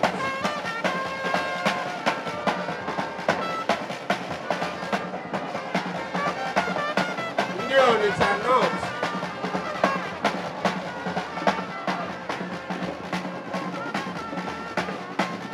The other Woge. We're below the map. Onisha Woge. That is their son. Who the Woge on the north. Unu na-egbu oge maka Mark Onitsha North. The Onitsha South. Onitsha South. ọzọ bụ ndị Ọnịcha South. Unu gbuo oge wepụrụ unu man. Unu gbuo oge wepụrụ unu man. Ọnịcha North na-ekpere ọsịsọ. Ọnịcha South. Ọnịcha South. Ndị ọzọ bụ ndị Orumba North.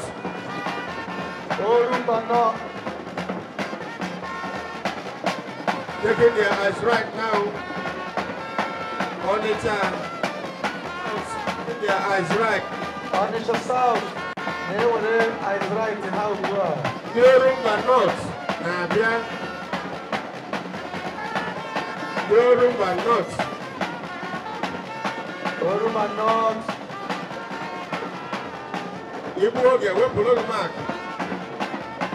Inele Osodieme Odekayana William Vice President of the Ejima. Orumba North. Orumba North.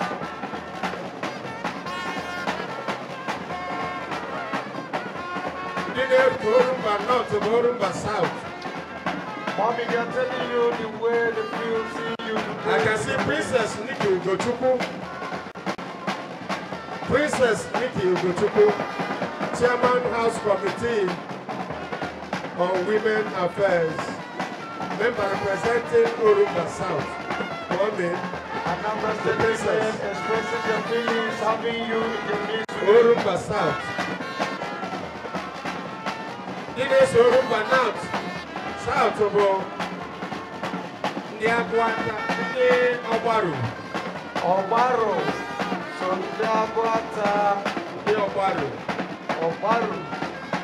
Orumba North. Obaru Neso, Orumba North. Obaru. Obaru Neshi, Tunono, Arebaru Mini. Obaru. Mara Pueba no, but I don't know the sign. Mara Pueba no. Obaru. Obaru. Obaru. Obaru. Mama Taraba. Kana gani Abuja iya na ungo? No, Sanu. Muche muku Sanu de suwa. Muche muku Sanu de aikiku. Ana muna klabisi ana president. Oyi. The last but not the least is Oyi. The last but not the least, Oyi. Local government. Oyi.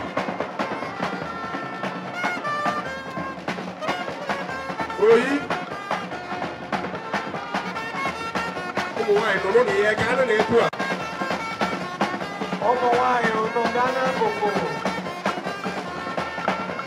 Ọmọ wáyé nínú sòdè máa kò náà.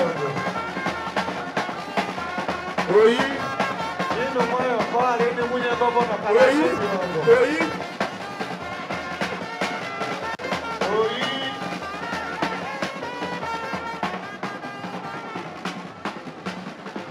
Her Excellency, we call this name Oyi. Barbara. Oyi. Oyi.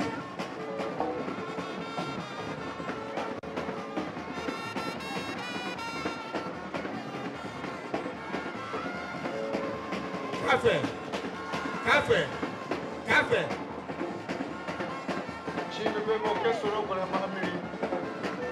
Ndị Anambra, ụmụ nwanyị ndị Anambra, they are the cafe promoters. Campaign promoters.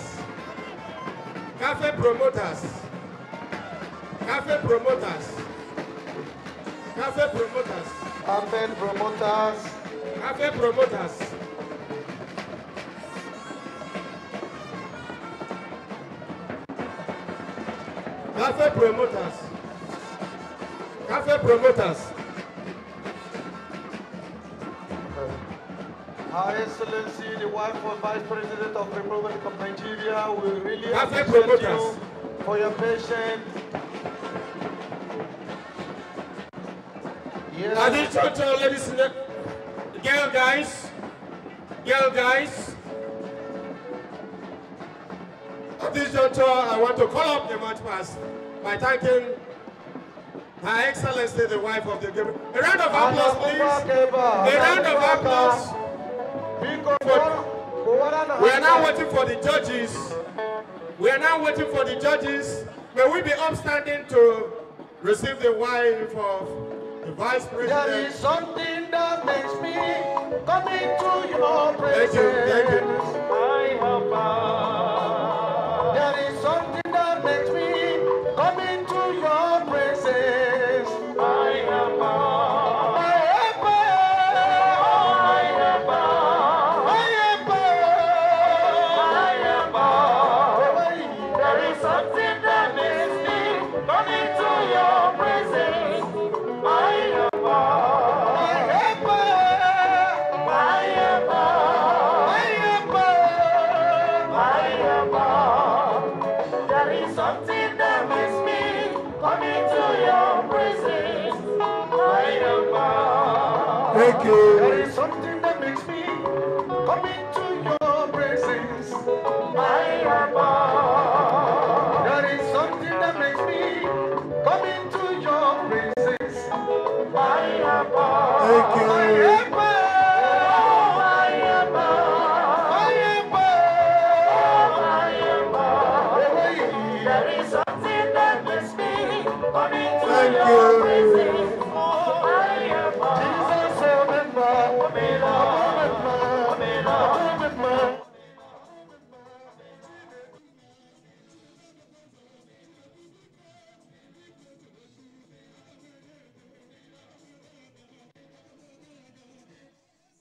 Thank you.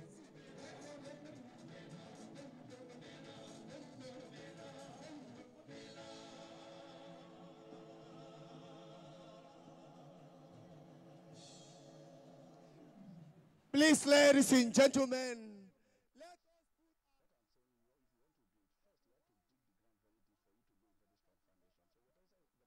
the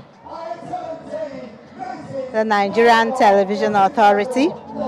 And that has been women presenting their dances, their march pasts, all to give a rousing welcome to the wife of a vice president, Mrs. Dolapo Osibajo. You know, Women's Summit is an annual event here, but that of 2018 is with a difference. Wife of a vice president is honoring the occasion. And we actually have a galaxy of beautiful women from the southeast displaying all forms of performances with wife of a vice president taking salutes. Indeed, an array of women from different local governments in Anambra State and beyond have all gathered here today. We also have some group of women, the Njiko Omuwanyi Igbo of Anambra State, and the women from the 21 local government areas, all emphasizing women empowerment, especially in politics. And like she rightly pointed out in her speech, that's talking about the Commissioner for Women Affairs in Anambra State, that's Mrs. Ndidi Mezwe. And while she was talking, she said, as mothers, that God already bestowed on them the qualities of nurturers and caregivers.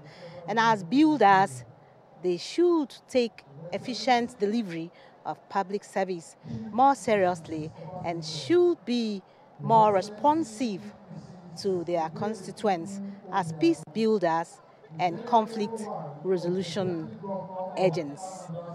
And that is expected of women. May you allow me to start on the existing protocols so that we can get done with the business of the day. Your Excellency, as I was called upon and I was given this responsibility, I started asking friends and colleagues that are from Anambra, and I needed to know much about my subject matter. I needed to know much about the state, Anambra State, and the functions of the states.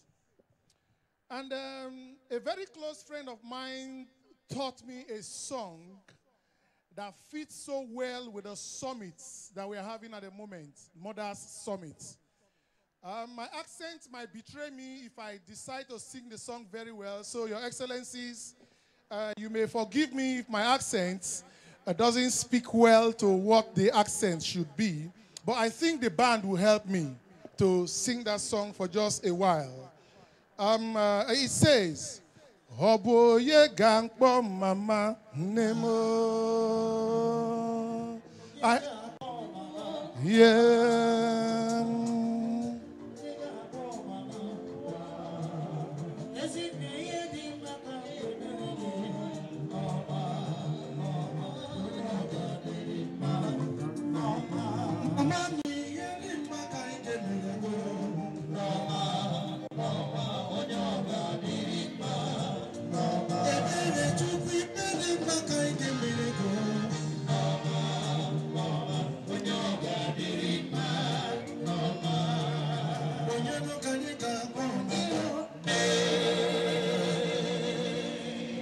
Thank you so much, that band. And I also learned that I have to say, Undine Mama. Undine Mama. I hope I did that well. Isokwa. All right, thank you very much. So my responsibility here is to look at sustaining women participation in politics, prospects, and challenges. Sustaining the women participation in politics, prospects, and challenges. The first speaker that came on board here this morning actually looked at the fact that women had always been involved in politics. As a matter of fact, from the very beginning of this earth till today, women had always been involved in politics. If you take your mind back to the story of Adam and Eve, you realize that Eve was a gross politician. Then the serpent came and gave Eve to eat. And Eve went to the husband and also convinced the husband to eat. Eve was a politician. So women had always been involved in the political process around the world. Women had been there everywhere in the world. The speaker also before me highlighted the fact that Angela Michael is there, the woman from Croatia, and the one from Britain, and so many other. But even in our country here in Nigeria, women had always been involved in politics. But the problem is that, are we men actually giving the women the due chance to actually participate properly in the political process? The question again is that, are women actually taking their due position and their due place in the political process in Nigeria? And that is why we are going to be looking at the topic this morning that says, prospects and challenges of women participation in politics. Of course, women have been participating in politics, but there are challenges. A lot of challenges abound in the course of women participation in the national political process, even in the global political process, and if I want to bring it down in the Anambra State political engagement. There are several challenges, so many that are our fault as men, so many that are the faults of the women themselves, as highlighted earlier, so many that are responsibility or are fault of the society that we find ourselves. Now, by the time we highlight all these, how are we going to now start looking at recommendation? What do we do as women to be able to break this bound, to be able to break these genes and move effectively in the political process? Your Excellency, I want to take a quote that by one very amiable personality in Africa, a very Afrocentric African leader, late Nelson Mandela, that said, freedom cannot be achieved unless the women have been emancipated from all forms of oppression. He went further to say, all of us take this on board, that the objective of restructuring and development program will not have been realized unless we see in invisible practical terms that the condition of women in our country has changed radically to intervene in all aspects of life equal with any other member of the society. Women should not be seen as the other member of the society. Women should not be seen as the less privileged member of the society. Women should not be seen as the one we are giving. Women should take what belongs to them, not we men say, okay, let us give women this. What is their due place in the society? That is what we must be looking at. So in looking at all that quickly, several definitions have been given earlier, and if you want to look at the paper, you can ask the organizer. They will give you the paper. But I'll quickly look at the challenges of women in politics, particularly in Nigeria. And one of the major challenges we have in politics in Nigeria for women is cultural issues, socio-cultural problem. Now, they were so bedeviled by our cultural environment, so much so that women take second position, or they assume to be taking second position in political process because of what social cultural issues in our society. Lack of political awareness is another thing. Religion is a major factor that is also bedeviling women in advancing in political process. Our both religion, all the two religions we practice dominantly in Nigeria, sees women as the helper. Of course, women are the helper, but because women are the helper, it doesn't mean that they cannot come into the political process and also help the political process to actually get better. So women in their responsibility as helper have a serious role to play to make the political process get better. Economic challenges is another major thing that bedevil women in the political process. Educational challenge, patriarchal values. Patriarchal values talking about men. Men see women as the second substance. Men see women as the next person. That has been a value that has been held so much so in Africa, and particularly in Nigeria, that has affected the political process. Family commitment, crime against women are also other things that have affected women in politics. Let me quickly highlight two major recommendations. I have a lot of it highlighted there, but for want of time, let me recommend two major recommendations. Women should be conscious and be more determined to engage the men in the political process. Women must be different from the men in guiding their integrity and with utmost diligence. Women should not be like us, the men, sorry to say. Women must guide their integrity with due diligence, because when your integrity is properly portrayed in the political process, women and men will see that these are people that are well groomed and well ready to take over the political process. Ladies and gentlemen, let me conclude by saying, no doubt we are in a male political dominated society. But the truth here is women have shown world over that there is magic in the feminine touch in governance. We desperately desire that magic touch. We need that human face in governance, particularly at a time when men are constantly hitting up the polity. I hereby call on the Anambra women to stand tall, pick your political dancing shoe, get down low, and dance appropriately to the political drum beats. Note that the entire Indian Anambra awaits your political manifestation. Nigeria and Nigerians await your political manifestation, and the world awaits your political manifestation. Your Excellencies, I hereby rest my case here by saying that women, we are all waiting for your position. Women, we are all waiting as a people to see that you are taking your rightful position in the political process in Nigeria. Thank you very much.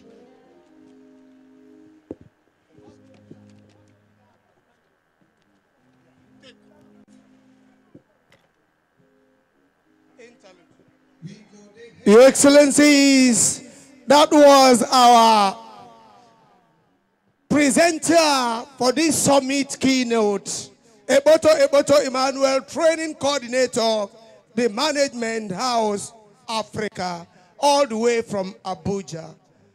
Thank you very much. Please, an applause for him for letting us women know what to do to participate actively in politics in Nigeria. We are moving.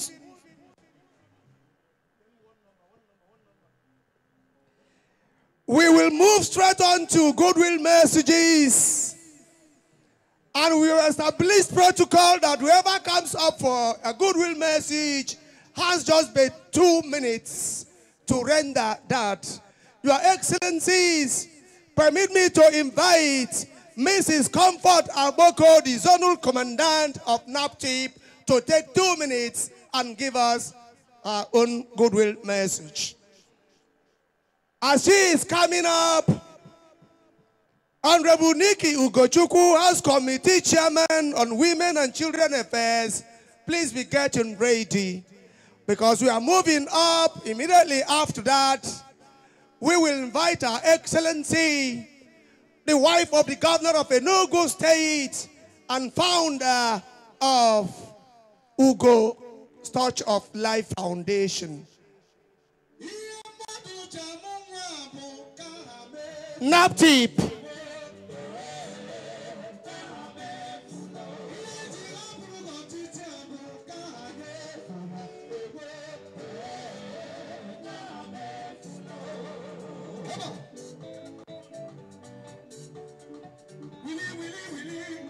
His Excellency, Willie Obiano. Willie is walking in Anambra State today. If you come to Anambra State is like London. Her Excellency, the wife of Vice President. Oh, Senator, it's like a dream for you to become the Vice President's wife today. We are now welcoming Honorable Nikki Ugochukwu.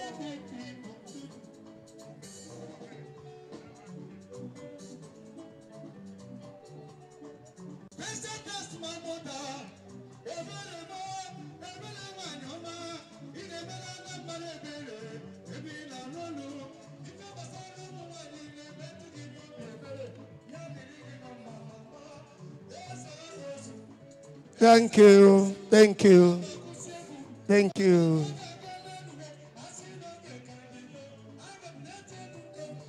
Thank you.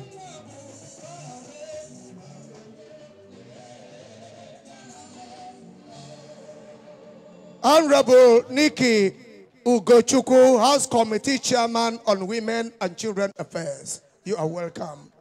Thank you. Your Excellency, the wife of the Vice President, Mrs. Osibanjo. Your Excellency, the wife of the former President of Nigeria, Mrs. Obasanjo. Your Excellency, the wife of the Governor of Anambra State, Chief Mrs. Ebelechukwu Obiano, Osodieme Global, our sweet mother, Mama Anambra.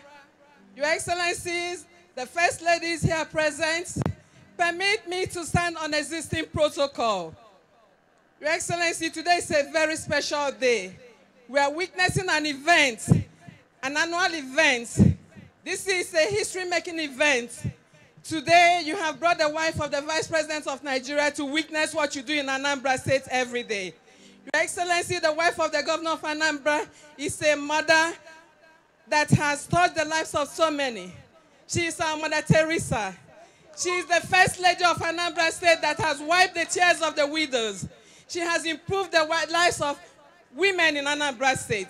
She has built homes for so many indigent women in Anambra State. There is no First Lady like her in Nigeria. I make bold to say that she is the First Lady that is supporting His Excellency so well.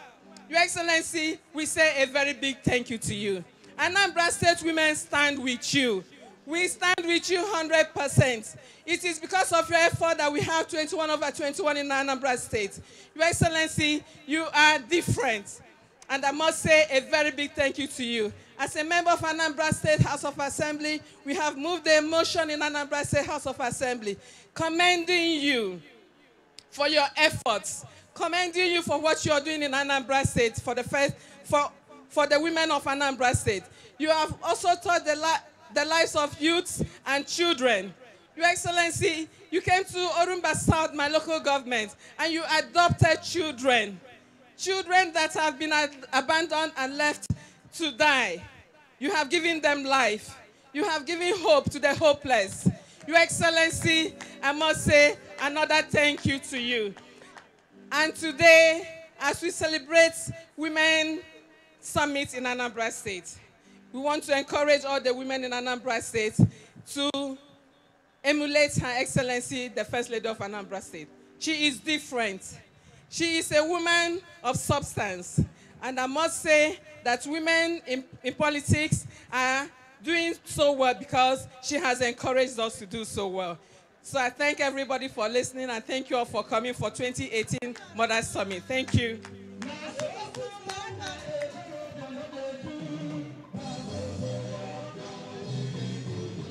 Thank you. That was Honorable Nikki Ugochukwu. Your Excellencies, at this point in time, we are inviting another Osodieme from Enugu State, the wife of the governor of Enugu State, Her Excellency, Mrs. Monica Ugochi Ugwanyi, the founder of Ugo's Touch of Life Foundation. The woman that adopted me, my adopted mother.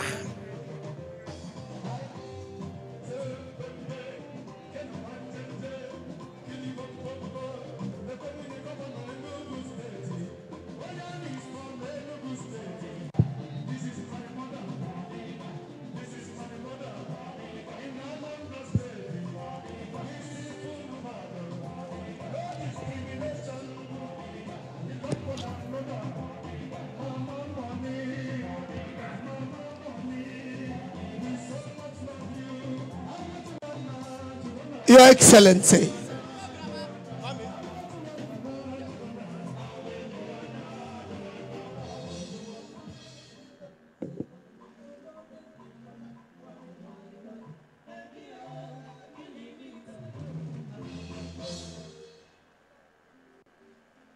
Your Excellency, the wife of the Vice President of the Federal Republic of Nigeria, Mrs. Dalapo Oshibanjo, please, please, please permit me to stand on the already established protocol. Our topic or theme for today is sustaining women participation in politics. Sustaining women participation in politics. How do we go about it? I'm not going to talk much. I will just hit the nail on the head. Our best bet is for us to support one another. The women, let us stop the pull her down syndrome. Let us come out en masse to support women. We can only achieve this. We can only sustain women participation in politics by coming out en masse and supporting our fellow women. And you, that you are coming out for us to support you, you have to tolerate your fellow woman. You have to respect your fellow woman. You have to talk to your fellow woman with respect. Because most times, we all know it. Today is for the women. Let us tell ourselves the truth. Most times when one of us is given a position, we abuse it. We use our fellow women to ride. But today, we want more women in politics. We should come out en masse and support one another. Love one another. Let us come out and speak with one voice. Thank you.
Your Excellencies, for obvious reason, the microphone is on this very podium because we want to invite to speak to us Mama Taraba, the Honorable Minister for Women Affairs and Social Development, who came with the Permanent Secretary, Mrs. Ifoma Anibogo. Mama Taraba, Akona Jang.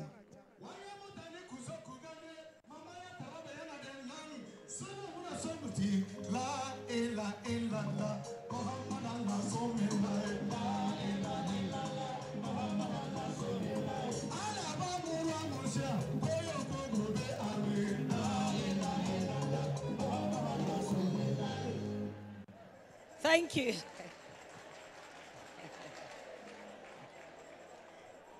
Your Excellency, the Mother of the Nation, wife of the President, Federal Republic of Nigeria, ably represented by her sister, the wife of the Vice President, Federal Republic of Nigeria.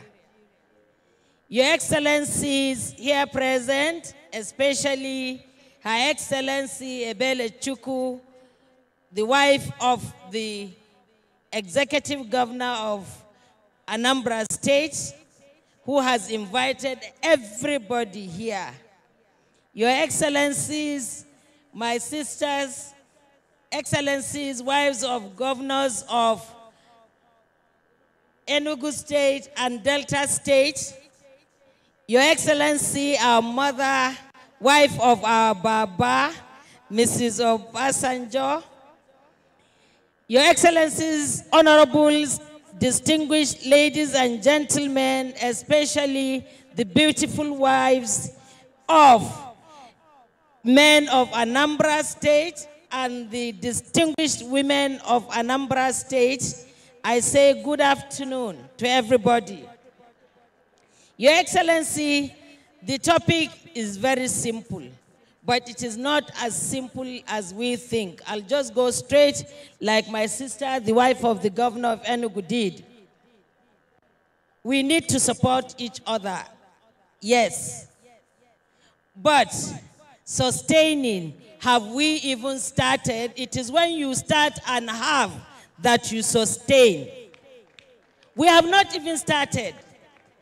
In Nigeria, when a woman comes out and wants to be a politician, she is looked at as somebody that is doing something abominable because she is a woman. The speaker, the guest speaker, Your Excellency, said Eve, right from the beginning, was a politician. Therefore, every woman is a politician. If you look at the world, around the world, the best countries doing well, doing better than all others, are managed by women. If you look at the homes, Your Excellency, God gave leadership of our homes because physiologically, physically, they are stronger than women. But in maturity, in intellect, in every other thing, women are better than men, with due respect to the men that are here. Therefore, you look at it. Give 1 week to your husband to take care of the home. He'll be confused and he will fail. Look at the woman.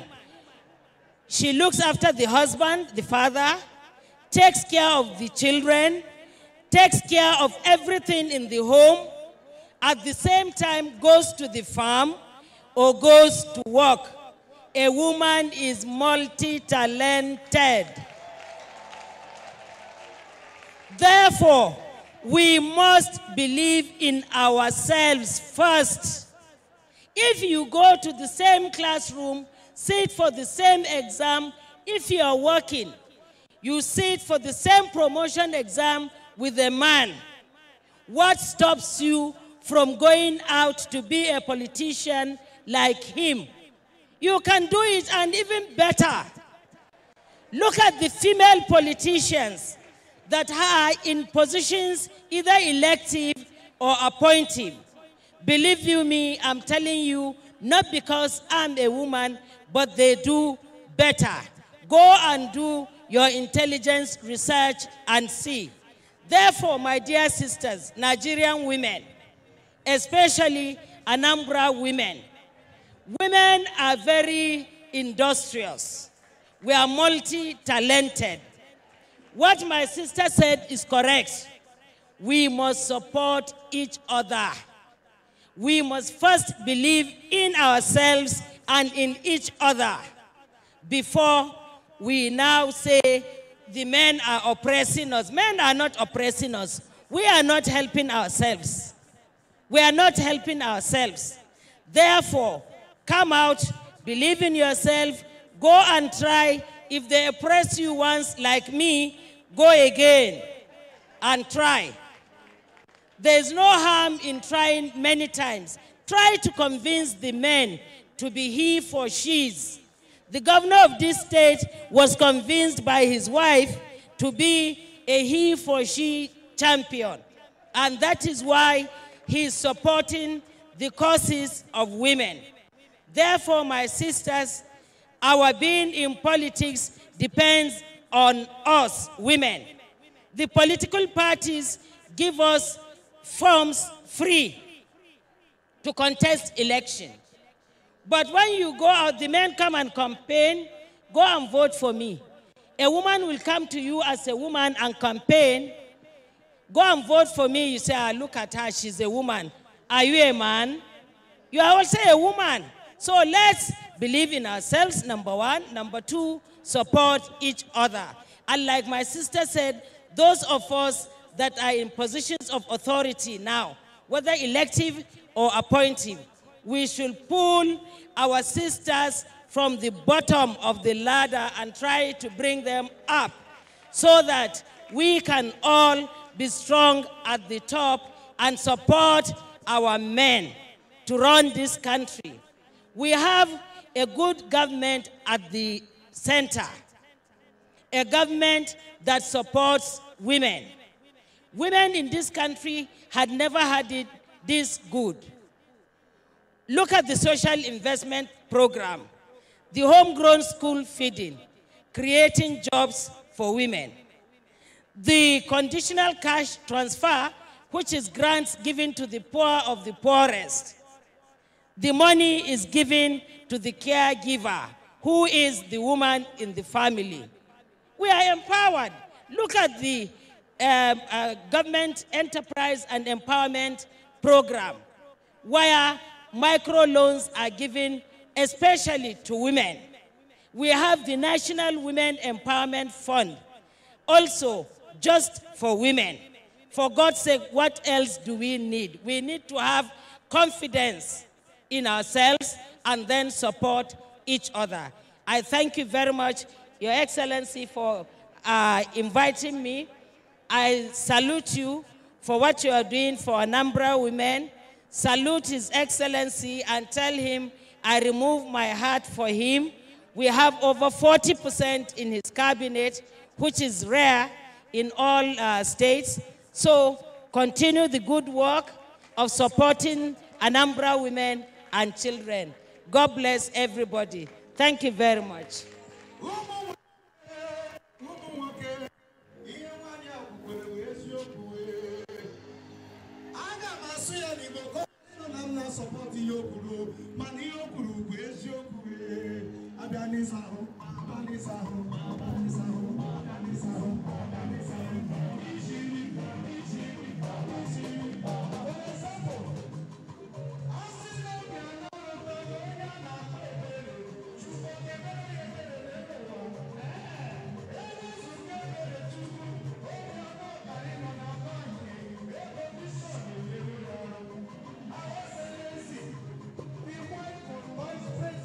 Thank you. Thank you. Thank you.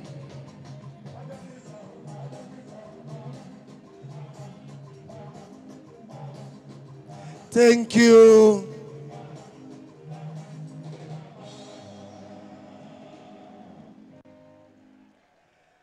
Please put us together once more for the Honorable Minister, Women Affairs and Social Development, who just told the women, if you try once, it didn't work, try again, as he is poised to try again in Taraba come 2019. I think I am right. God bless you. And the permanent secretary in her ministry is our daughter, a daughter of the soil, talking about Ifoma and Nibogo. The husband is from Oka here. Nne, you're welcome. Your Excellencies, we move forth and we want to come back again. We went to Enugu. We never moved over to Delta State. And it is hurting my heart. Permit me, Your Excellencies, to with due respect and honor, invite the wife of the indebatable governor of Delta State. The wife of Enugu State is Ifeanyi. The wife of Delta is Ifeanyi. If you want Ifeanyi speaks and the other Ifeanyi could not do it, it will be an aberration.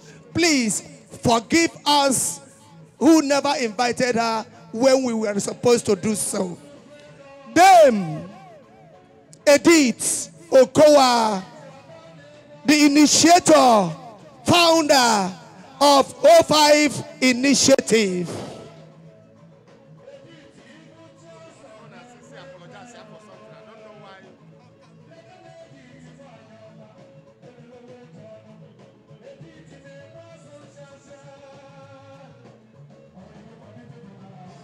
Your Excellency,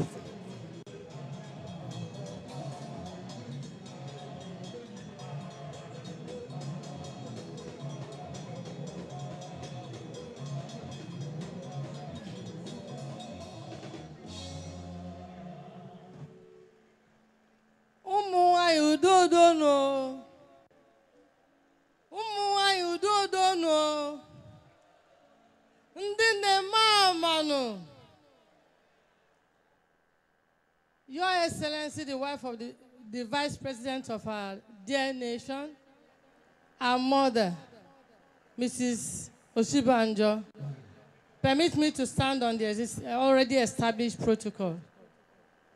So much has been said, especially concerning as touching the theme of the day. And I want to say just one.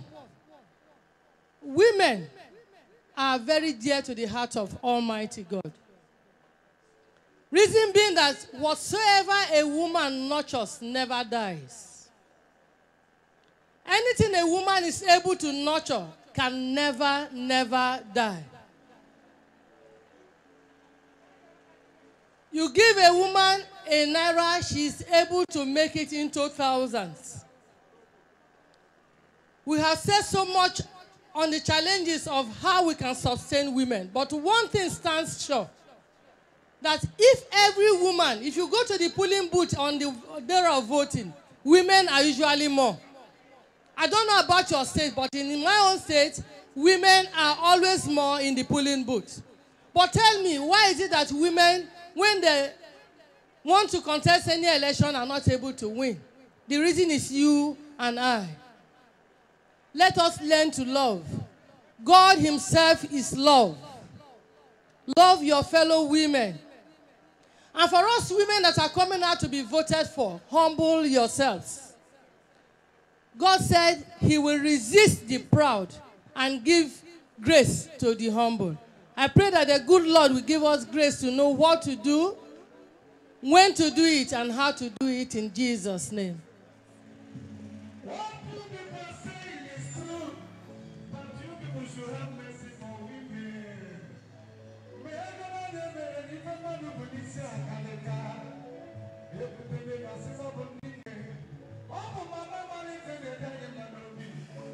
Thank you very much, Your Excellency, Dame Edith Okowa. Your Excellencies, as she's going to take her seat, Permit me to now invite Iya,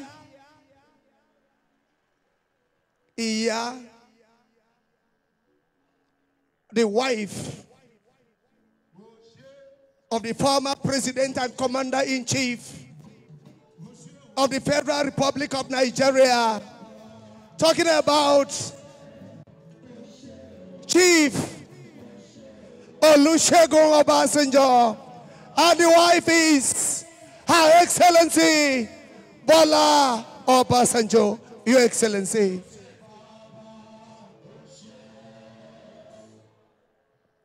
Your Excellency, the wife of Vice President of Nigeria, Her Excellency Mrs. Oshibajo. Your Excellency, the wife of Governor of Anambra, Mrs. Ebele Shuku Obiano, and all other protocol duly observed. My fellow ladies, it is my pleasure to be seated with you at this august occasion. We need to make ourselves happy, we women, because nobody can do this for us. Words of encouragement. How do you do that? Never bring back any bad memory. Never look gloomy. Put on that radiant smile, which will captivate all other people around you. Don't forget your smile. Make someone else happy. Your home must be welcoming at all times. We should be a mother who possesses big heart of gold, a mother's heart that is full of love and compassion. Let us be human vessels that God will use for our husband and for our nation, Nigeria. We should be spiritual women and a formidable prayer warriors for our family and for this our nation, Nigeria. Be accommodating, be a shining role model for our children and whoever is around us or we are in contact with. I thank God for bringing us safely here to be part of this milestone. Please pardon me if I'm a bit passionate and emotional about Her Excellency Ebele Chukwu Obiano. She's a wonderful mother.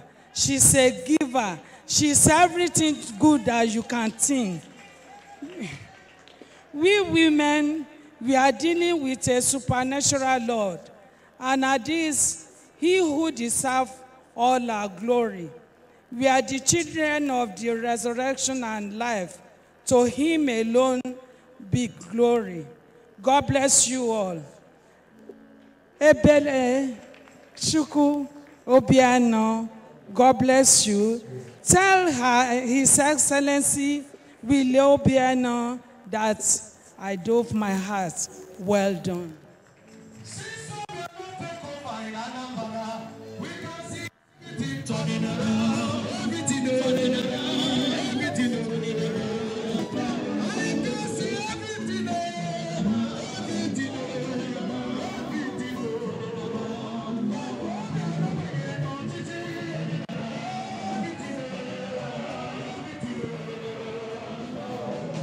Thank you. Thank you, thank you. Thank you very much, Onyami. Your Excellencies, most distinguished ladies and gentlemen, with all due respect and humility, I now have the single honor and privilege to invite this woman I choose to call a rare combination of brain, brawn, and beauty. An amazing Amazon and a dazzling diamond. A woman whose second name is putting smiles on the faces of despairing persons.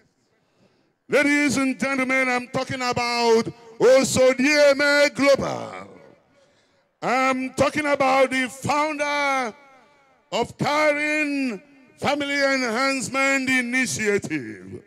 I'm talking talking about Erelu Atayeshe of Ekitiland, the UNICEF Wash Ambassador, the United Nations Peace Ambassador, the Primetime Properties Best First Lady in Nigeria 2016, the Most Valuable Governor's Wife in Nigeria 2016, the Atlanta, Georgia Excellence Award recipient 2016, the winner of Zig's Prize for Good Governance 2017, a woman who has empowered over 3,600 women all over Nigeria, a woman who has built over 20 two-bedroom flats and given to indigent women and widows in Anambra State. A woman who has given cleft care for over 50 children in Anambra State. Distinguished ladies and gentlemen, the Mother Teresa of our time, Her Excellency, Chief Mrs. Ebelechukwu Obiano, the wife of the Governor of Anambra State, His Excellency, Chief William Madabrochukwu Obiano, Akpokwedike. Ladies and gentlemen, please put your hands together for this rare valency of a woman. Oh, Sodiome Global. Oh, Sodiome Global. Thank you.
Nigeria, the wife of our Baba, Chief Mrs. Bola Obasanjo, I salute you. Your Excellencies, the wives of the governors here present, especially Her Excellency Dame Edith Okowa of Delta State, I salute you.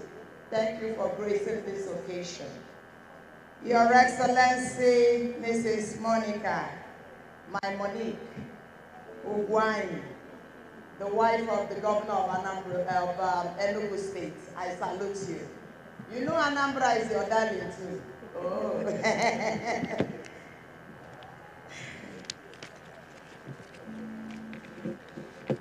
The Honorable Minister for Women Affairs and Social Development, Senator Aisha Al-Hassan, Mama Taraba, I salute you.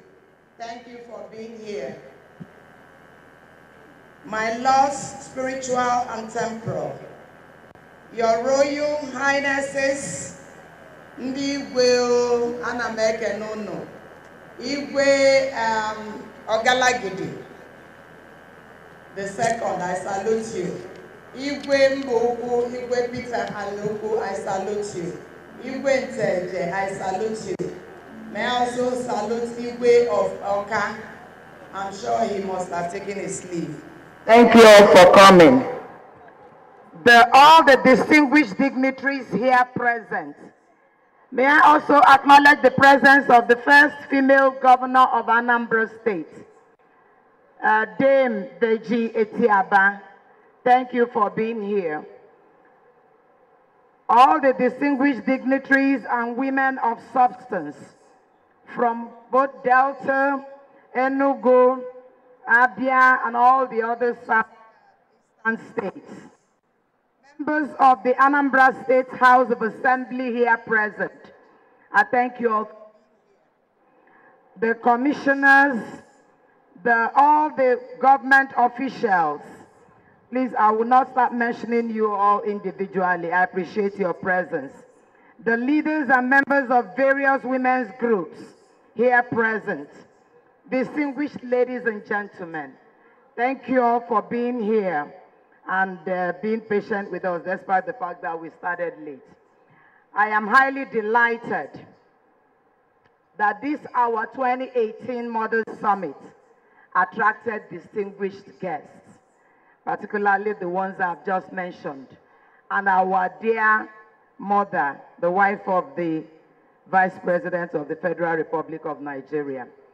This is something we do annually in Anambra State, the Model Summit. We do it annually. It is an event that we hold prior to the August meetings. Once we hold the Model Summit, we use that opportunity, that avenue, to usher in or declare the August meeting open. Whatever we say or do here is what the women take to their respective communities and, enlighten those in the local areas that would not be able to, that were not able to, be here to get first-hand information on what's transpired here. We also invite people from, and wives of governors of the southeastern states, because we all have this August meeting. It's something we all have in common. And I'm praying God that in no distant future, it will become a southeastern affair, a situation whereby we'll all come together, all the governors' wives of the southeastern states will come together, bring our people together, we'll take turns to host this event and blow it up and let the world see the stuff we are made of. How united, how neatly united we are. I have listened to the speeches of most of the speakers, particularly that of our beloved mother, our Baba's wife. We thank you, Mama, for all you told us, for your advices. They are well taken. We're going to ensure that we cooperate as women to be able to meet this theme of to live up to this theme of this outing.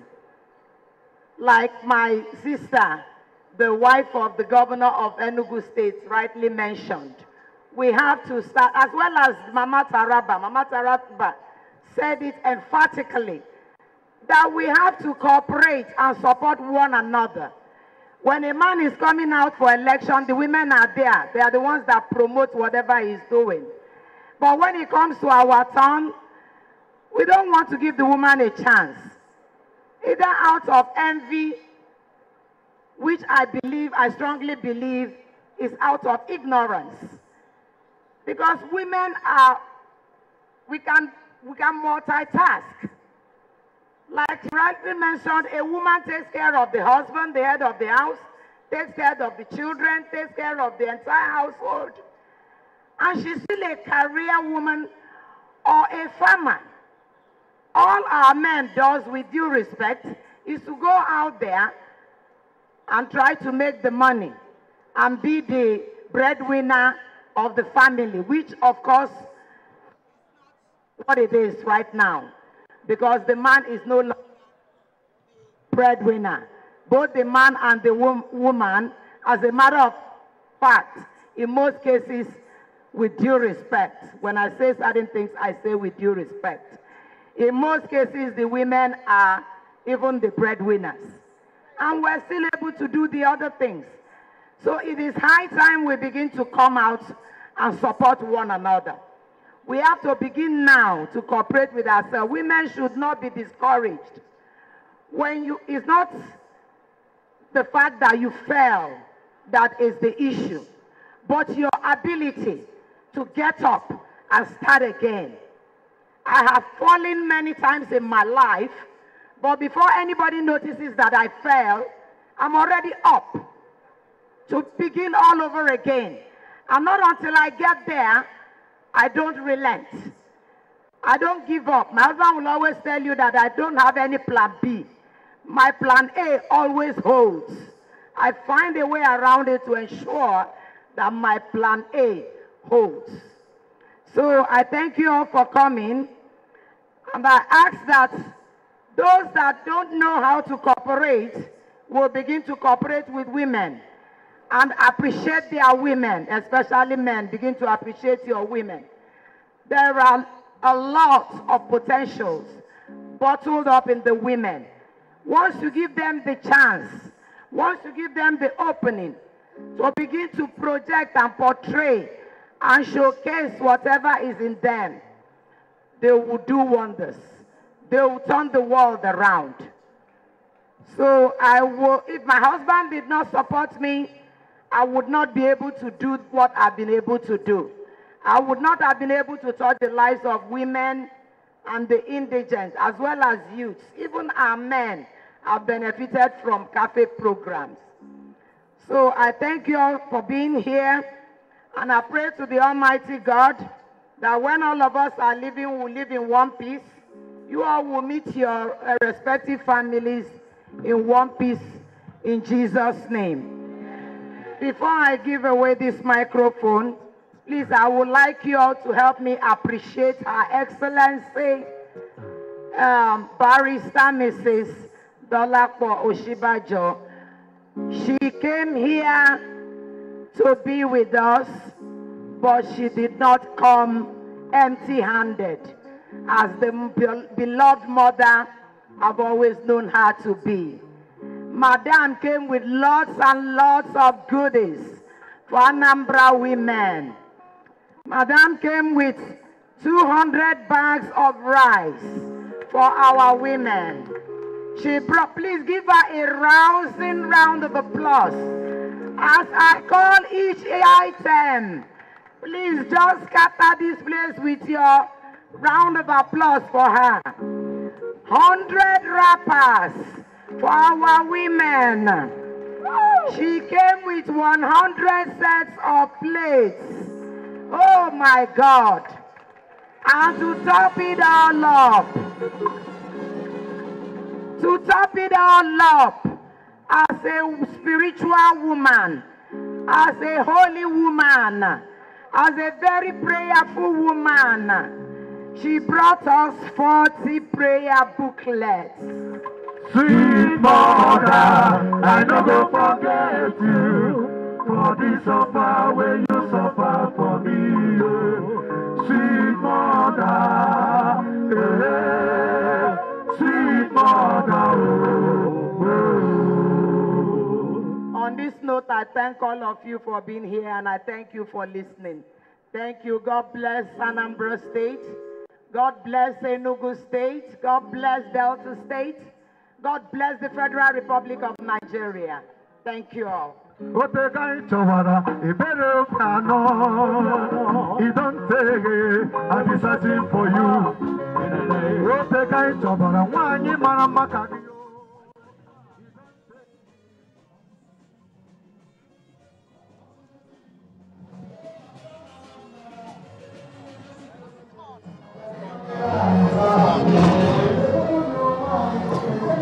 Nigerian Television Authority, NTA, and that was the Anambra State's wife governor, Chief Mrs. Ebele Chukwu Obiano, telling the forum why women are gathered here today from all the southeastern states of Nigeria.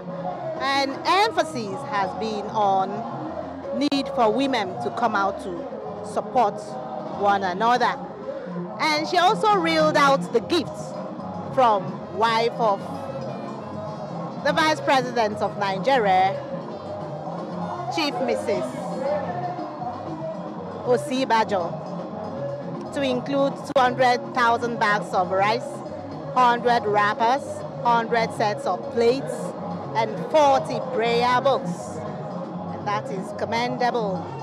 And before then, we had a number of prominent women amongst them talking on the theme of today's event on sustaining women participation in politics, prospects, and challenges.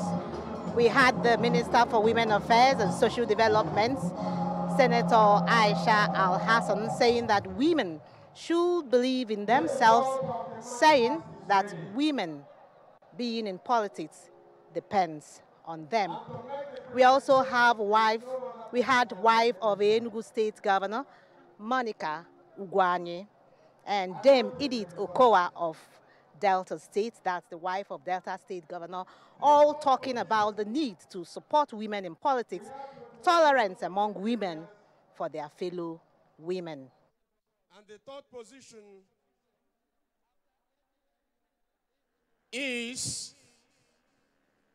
position is Idemili North Local Government Area.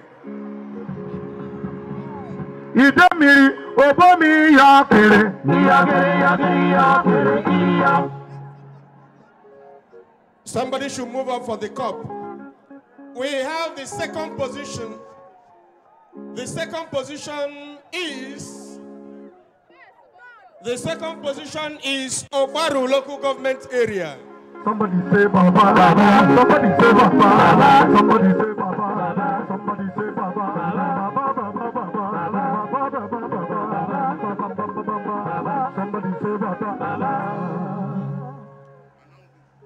And the first position, ladies and gentlemen, with every sense of humility,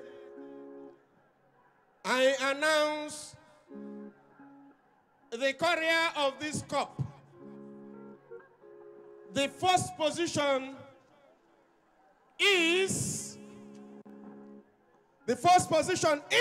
Durukofia Local Government Area.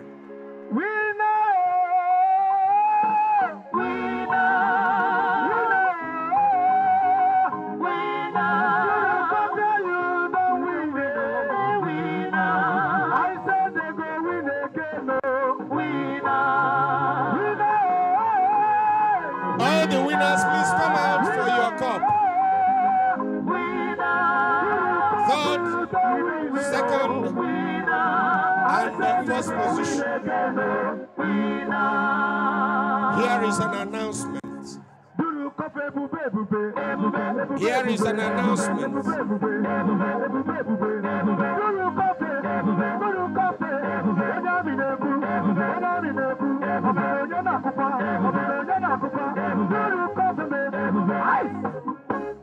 We use this opportunity to inform all the local government council caretaker chairmen that they are meeting with the chairman and management of the State Community Social Development Agency, CSDA, previously scheduled for today, has been shifted to date, Monday, 6th August 2018.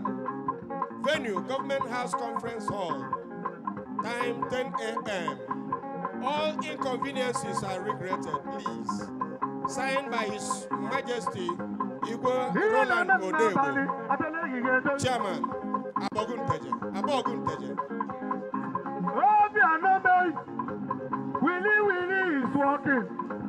Everything on that number. Congratulations, Idemili North Local Government Area, for taking the number 3 position in the March past. Congratulations, Obaru Local Government Council, for taking the 2nd position. And super congratulations to Durukofia Local Government Council for taking the lead first position. And thank you very much, Honorable Minister, for handing over the trophies to the winners. As they are retiring to their seats, I'll hand over the microphone to my ally in the microphone business to do the next invitation. Excellency, also dear Marco, Mommy, Ebere,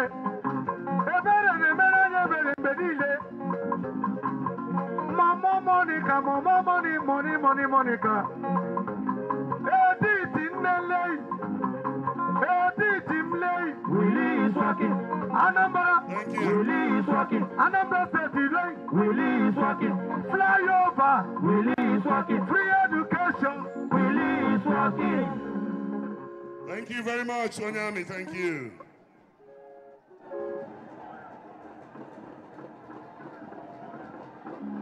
Your Excellencies, most distinguished ladies and gentlemen, I rise once again at this auspicious and epoch-making occasion to invite the wife of the Vice President of the Federal Republic of Nigeria, very erudite and cerebral Professor Barrister Yemi Oshibanjo, Senior Advocate of Nigeria, GCON. I am talking about a descendant of the Premier of Western Nigeria, Chief Obafemi Awolowo, the best president that Nigeria could have had. I'm talking about a woman of the faithful, a virtuous woman indeed. Ladies and gentlemen, I'm talking about a woman who walks in the vineyard of the Lord and has sworn to depopulate the kingdom of hell and overpopulate the kingdom of God. Distinguished ladies and gentlemen, a woman of uncommon zeal and zest, a woman of unusual verve and vitality, Her Excellency, Chief Pastor Barrister Mrs. Dolapo Oshimbanjo, the guest of honor to this occasion. May we please put our hands together. All praise that's only rock I stand, all of the ground is sinking sound. All of the ground is sinking sound. My hope is built on nothing less than Jesus Christ, thy righteousness. I dare not trust the sweetest friend, but only on Jesus' name.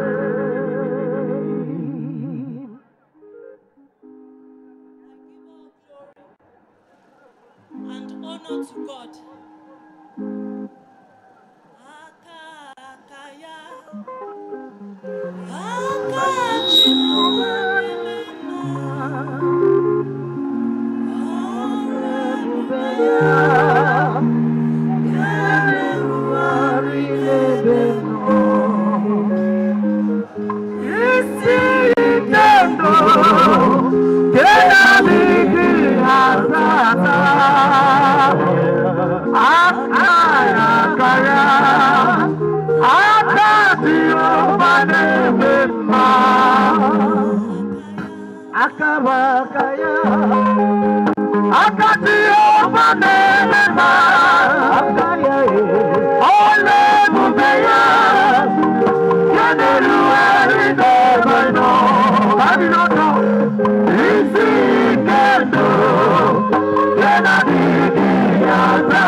I give glory and honor to God.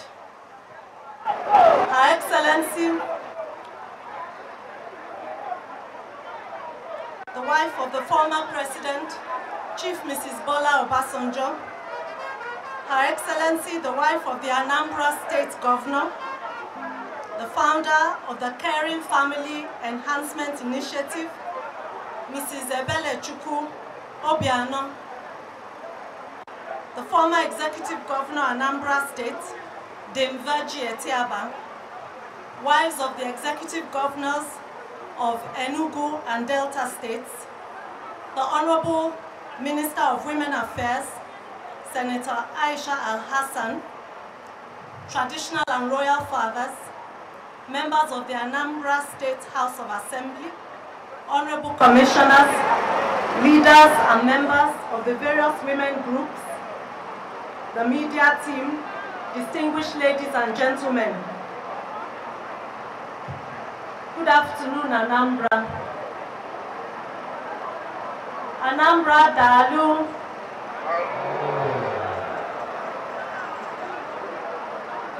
I thank Her Excellency, the First Lady of Anambra State, for this kind invitation. I also thank the people of Anambra for this warm welcome that I have received this morning. I thank you, the people of Anambra, for the hand of friendship and fellowship, even as you gave me a kola nut for the President of the Federal Republic of Nigeria, His Excellency Muhammadu Buhari, and another kola nut for His Excellency the Vice President. I bring greetings to you from Abuja. Greetings from Her Excellency, the mother of the nation, Her Excellency Mrs. Aisha Muhammadu Buhari. Osodieme, congratulations. Your good works speak for you. Your good works answer for you. Your good works, as Paul have said and you have shown in the pamphlet,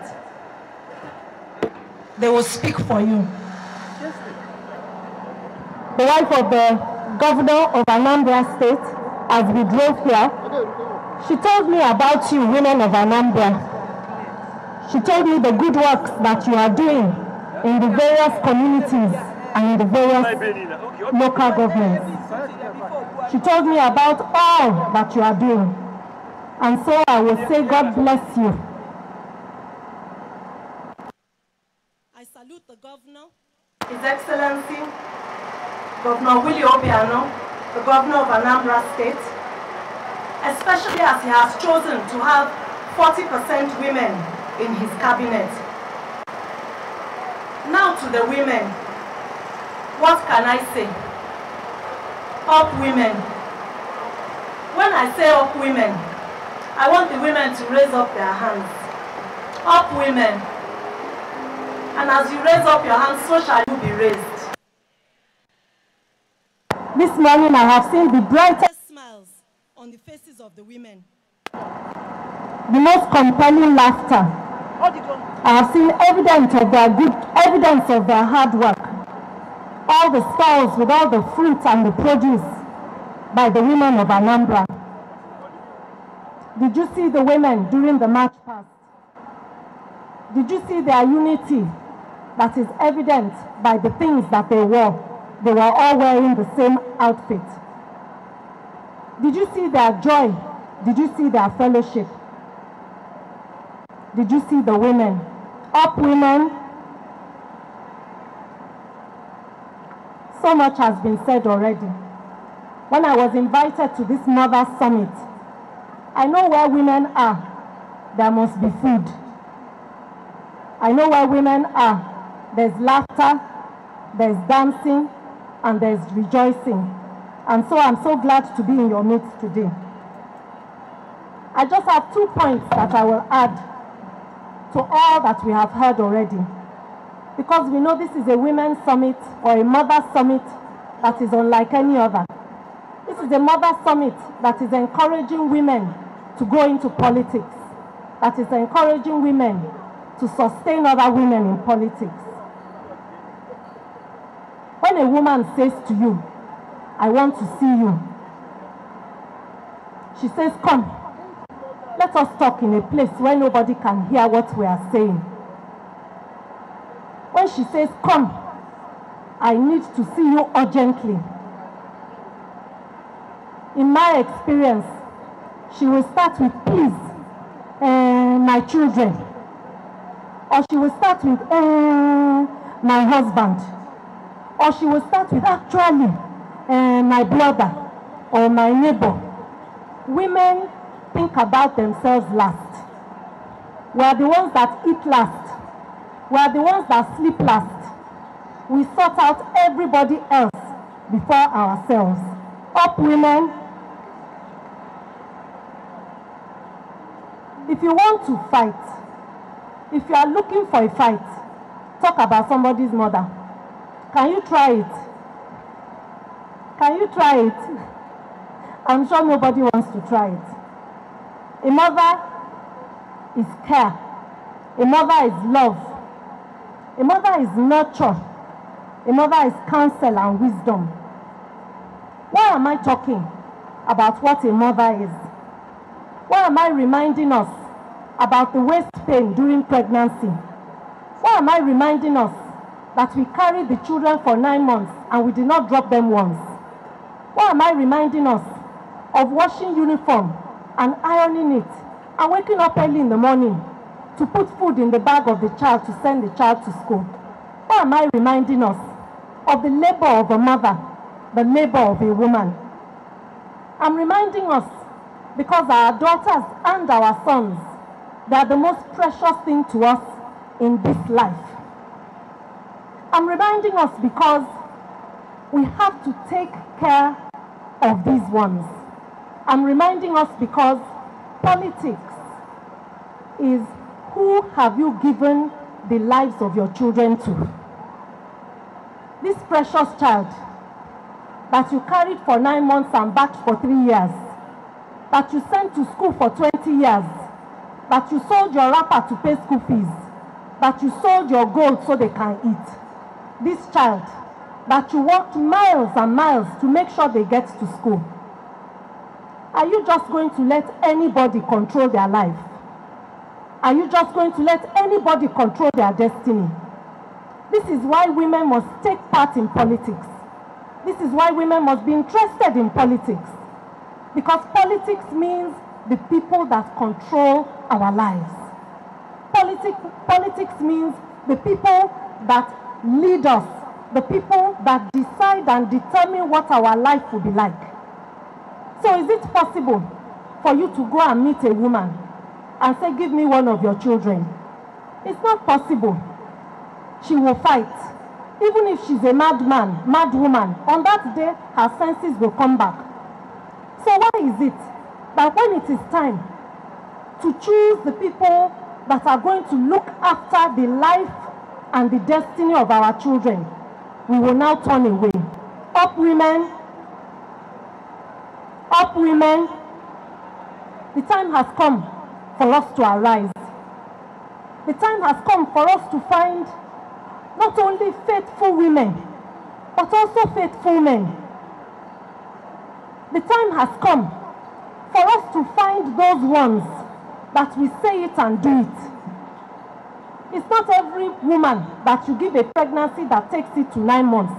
Some of them will do abortion because they cannot be trusted, because they are not faithful. I'm not talking about just any woman. I want you to look around you and say to the woman next to you, up woman, are you the woman? Are you the woman? Are you faithful? Can I trust you with the destiny of my children? Can I trust you with the education of my children?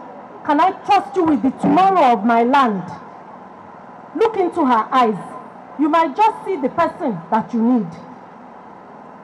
But maybe if you look in the mirror, you might be the person that we need. Happy August meeting. God bless you. A round of applause, my people of Anambra State. Jesus, you love me too much, oh.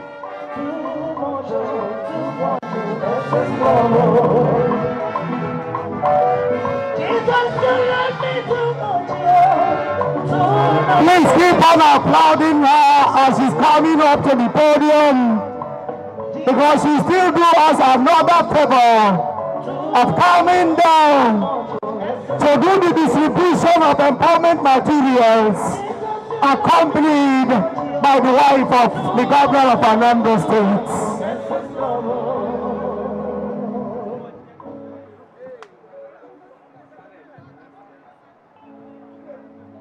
There is a beautiful woman in the faraway land, where the seasons go.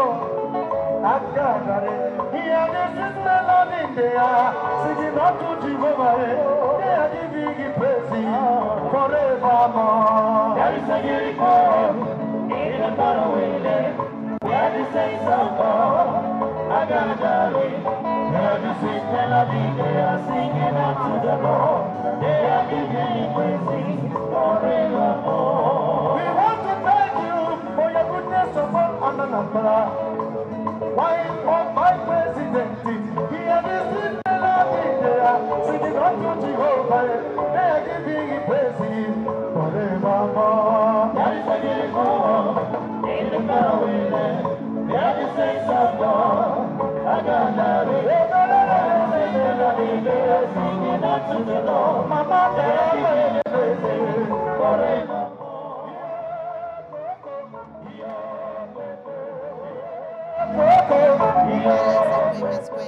The Anambra State capital for the 2018 Women's Summit, and we've just had the wife of the Vice President of Nigeria, Mrs. Dolapo Osibajo, encouraging women to go into politics, to tolerate other women and the vital role they play at improving lives of families and the country as a whole. Therefore, women should take their rightful place in politics of Nigeria. And this event actually flagged off the annual August meeting held in various communities in the state.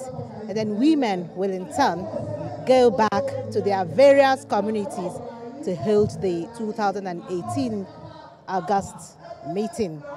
And I think empowerment materials will also be distributed. They're all taking place here at the Ekweme Square in Oka. They are taking a cue from the programs of wife of the president, Mrs. Aisha Buhari, all aimed at enhancing the economic power and standard of women, and by extension, improve the lives of families as a whole. Yes, indeed, the women have shown that they have the capacity to actually be included in the political processes in Nigeria. Anambra State stood up for you. We saluted you. We greeted you. We are happy for you. We are happy for what you told us. You will do us one good favor once more, Your Excellency. Our dear mother, the Mama Anambra State of today, the wife of our indefatigable governor, we need you to where we have our empowerment materials for you to empower the women of Anambra State. In the name of the Father, and of the Son, and of the Holy Spirit. Your Excellency, we do respect, Ma. We are inviting you to help in empowering our people.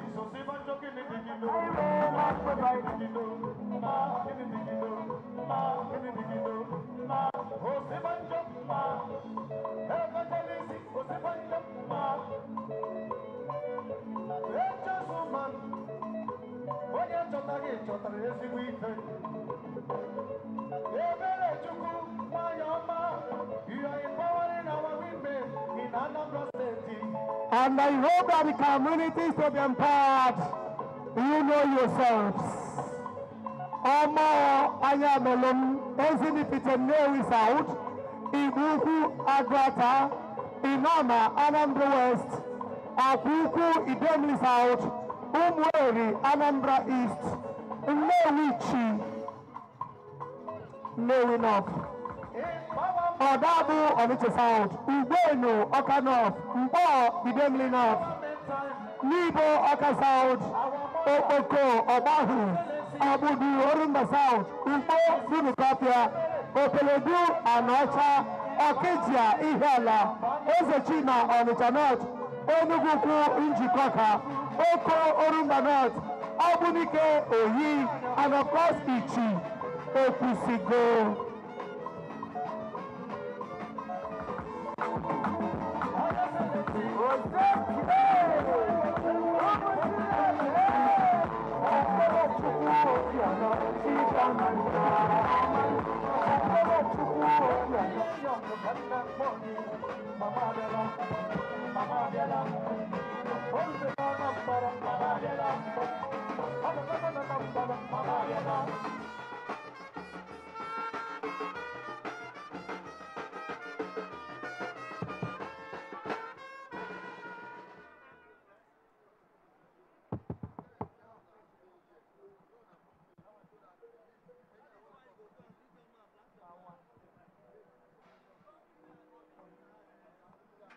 Various local government areas.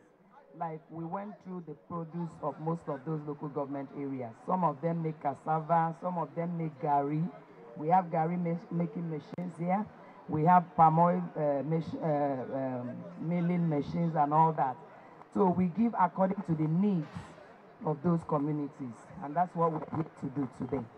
So Your Excellency, with due respect, we'll appreciate if you can help us do the needful by handing over to the transport government chairman. Thank you, ma'am.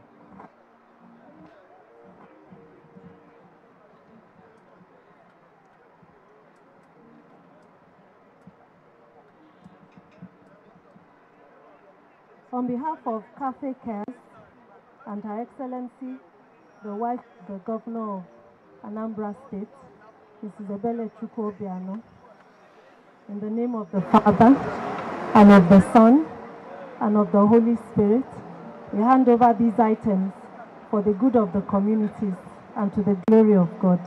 Amen.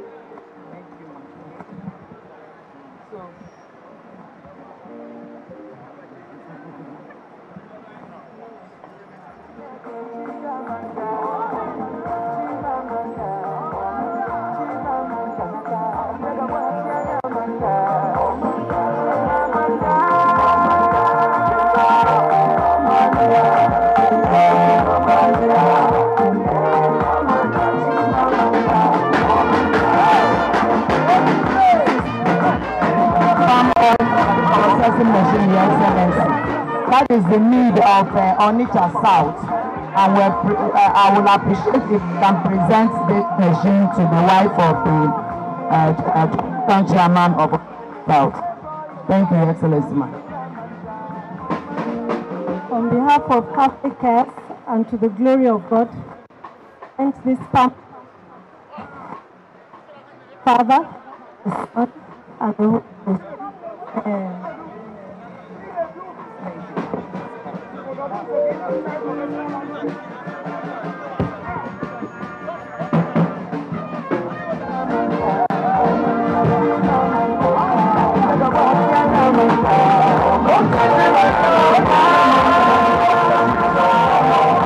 We should get ready for national anthem.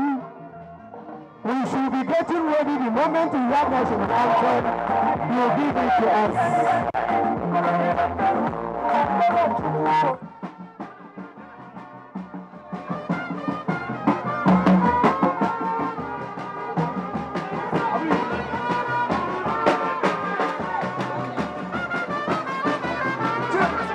National anthem, please. National anthem.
That was a presentation and distribution of empowerment materials according to local governments by wife of a Vice President, Mrs. Yemi Osibajo, bringing to a close the 2018 Women's Summit in Anambra State.